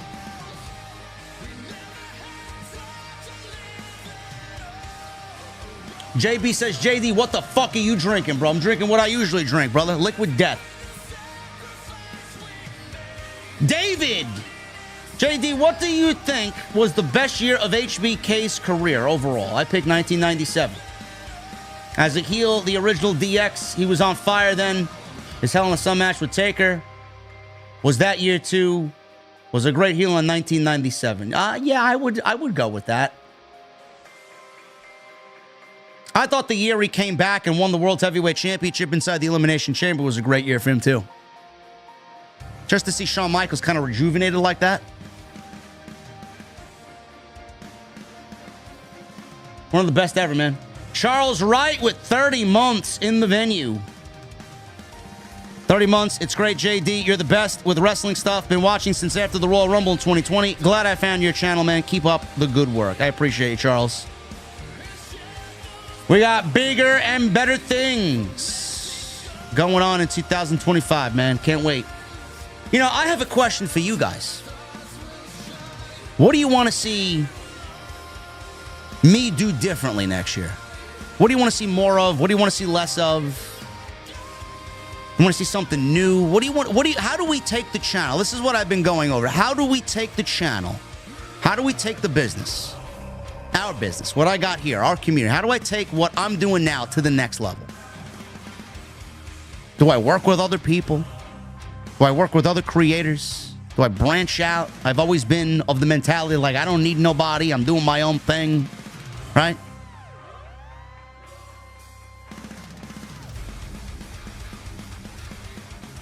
I don't know.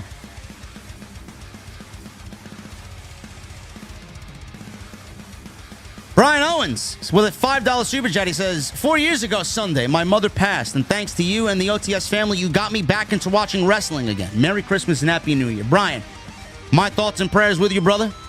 Hopefully you are a lot stronger every month that goes by, man. And we are glad to have you here, and we appreciate those words. Glad I could help you find that love for pro wrestling again, man. We all love it.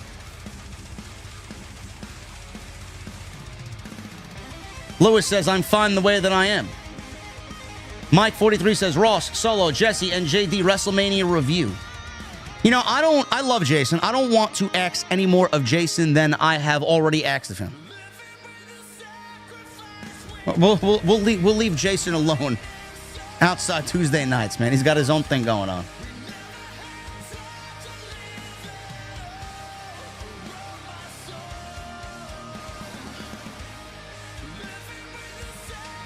More of these Q&As for starters. More collabs with Ross and Wheezy. Now, I got a bone to pick with Wheezy, man. She put me on the naughty list today. Can't say that I blame her, though.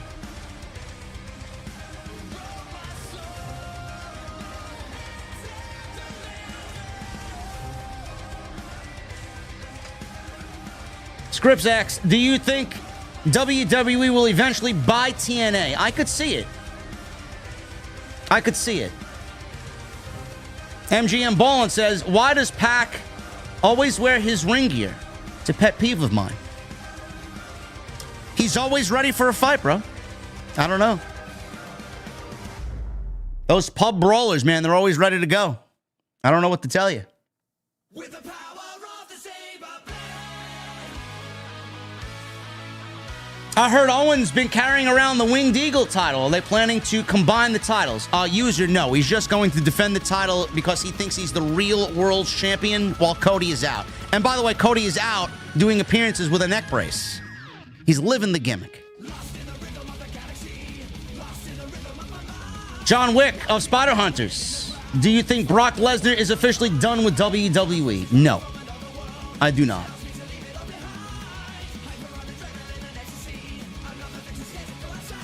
User 279, you could bring up special guests for TNT or post shows. Nah.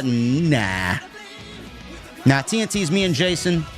And my post shows, I do not want to really do anything of that nature with anybody. That's just specifically me.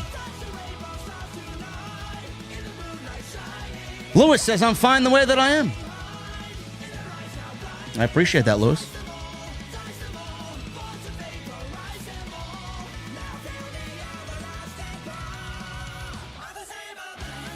Zoid says, how responsible is Bryan Danielson for AEW creative disaster? I don't know. I don't know what Bryan is doing. I don't even know if Bryan is there. He's probably out getting fixed up.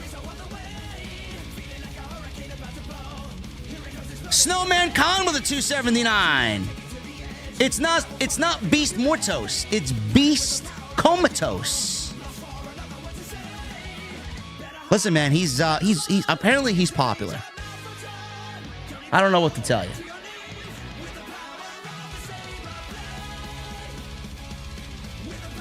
Bring in Ross for something. Maybe for WrestleMania, do a live watch along. No, thank you. Wheezy as a guest. To do what, though? Like, what would I have Wheezy do? Interview her? Talk wrestling? I think branching out is best. My favorite shows you do are TNT and Dynamite with Jesse. The Ross collab was top tier. He's so good.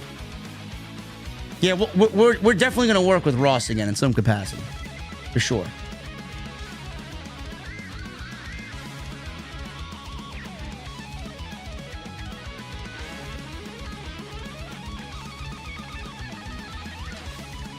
Rampage Riot after the Collision Corner? No, nobody. Rampage is going to be dead in 2 weeks, so.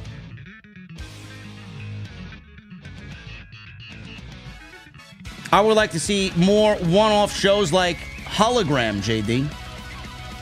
Oh, you mean this guy here?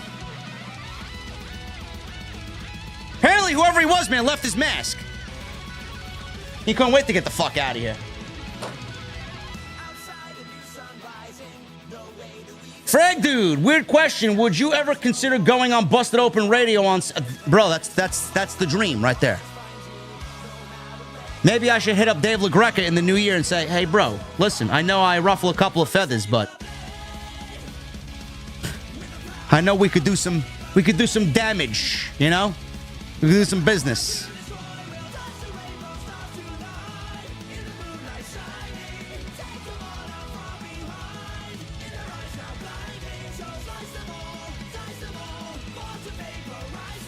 MGM Ball says, I love that Weezy did it in a fun way and not overly emotional way like the rest of the IWC geeks.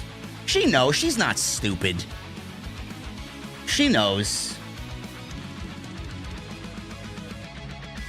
Do a Ring of Honor version of Collision Corner? Honorable mention. Nah. Best in the World Matt says, JD, do you know if House of Glory has any plans to run shows in Milwaukee anytime in the future? I don't know of Milwaukee, bro, but definitely more on the East Coast. I could see Boston, Connecticut, possibly Florida, maybe Houston as well next year. So we'll see what happens. Caden says, JD, do you see WWE unifying the tag team titles? I do not. I wish they would.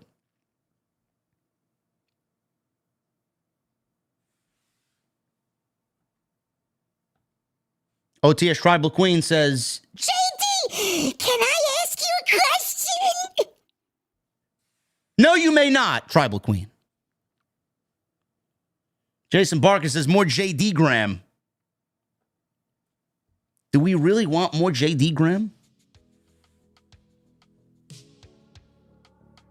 Poppy Sensei, JD, top 5 female wrestlers in your opinion across all 3 promotions. Oof. It's a tough one, man. I'm not going to list them in any particular order. Number 1, I guess 1 through 5. Rhea Ripley, EO.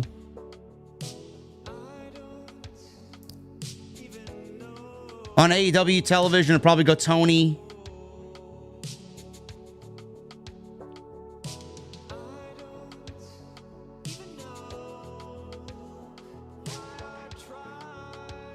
I'd probably go Masha Slamovich and Jordan Grace, too, honestly. Can't leave them out.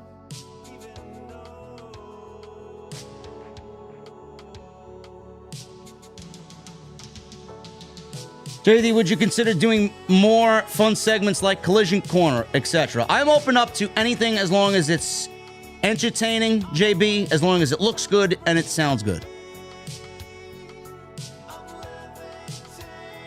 OTS Tribal Queen says, JD on Busted Open Radio would get interesting real quick. I don't think any of those... Listen, man, it's a dream. It's a hope. I don't think any of those people are going to want someone like me there. That's their thing. They got their own vibe. You know, you got your business savvy guys over there. You got your fucking Hall of Famers doing their thing. If you get some great internet personalities who do what they do over there, I think it could be a real hit, honestly. And we know our shit. We're not fucking stupid.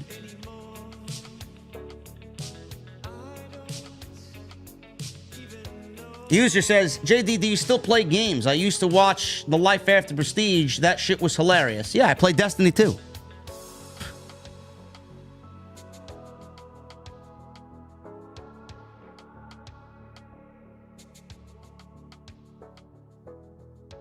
Zoid says, do you think Chelsea Green would be more over if her character was less silly and a bit more serious? Zoid, I think she's doing exactly what she needs to do. She's over. She's entertaining. If she does a little bit more seriousness when it matters, I think that could go a long way.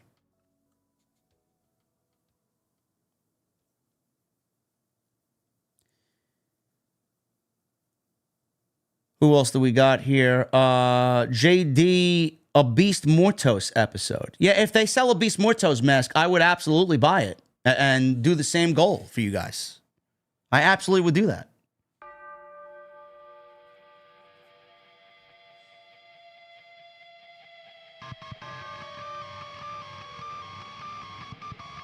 MGM Ballin says, yes, we want more JD Graham, mainly when it calls for it. Definitely the week hologram returns for sure. Maybe we do a watch along on Collision when he returns to action. I don't know.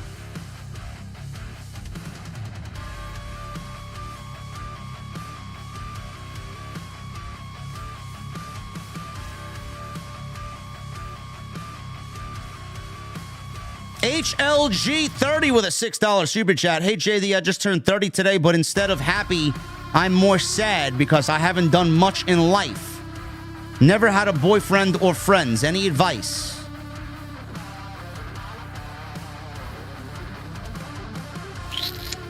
HLG, happy birthday. Number one. I don't know. You've never had a boyfriend or friends. You've never had any friends at all, ever, at 30 years old?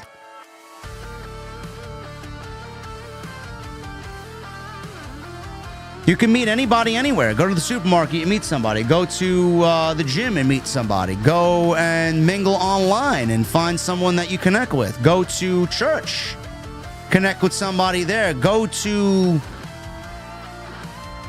something that brings you together with other people and find common interests. I'm sure you'll find somebody.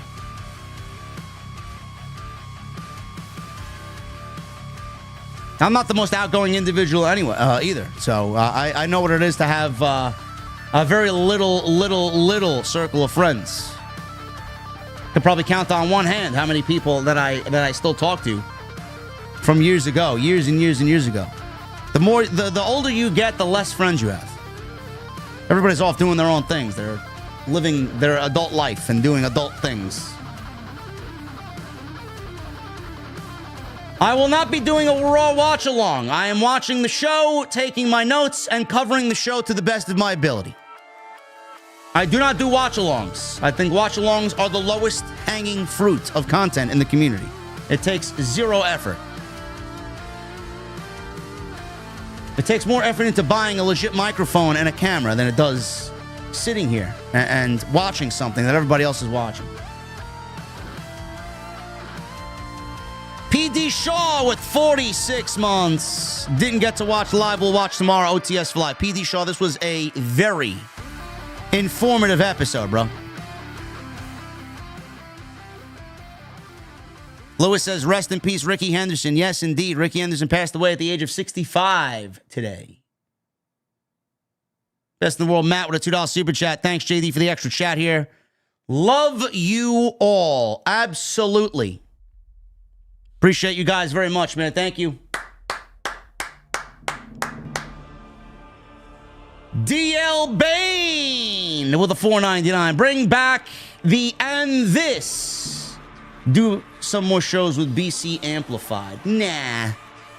That was just me still trying to find my voice, man. I think what we got going on here is where we're at. But yes, I would love to work with BC Amplified. It's up to him completely. You know, he's like me. He's just doing his own thing. Thank you guys very much for all of your support, man. Appreciate you. We're about to get out of here. I will see you guys tomorrow in the sub boxes. I'm sure we'll find something to talk about.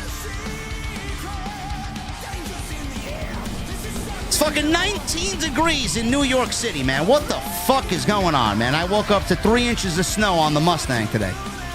Why? I don't understand it.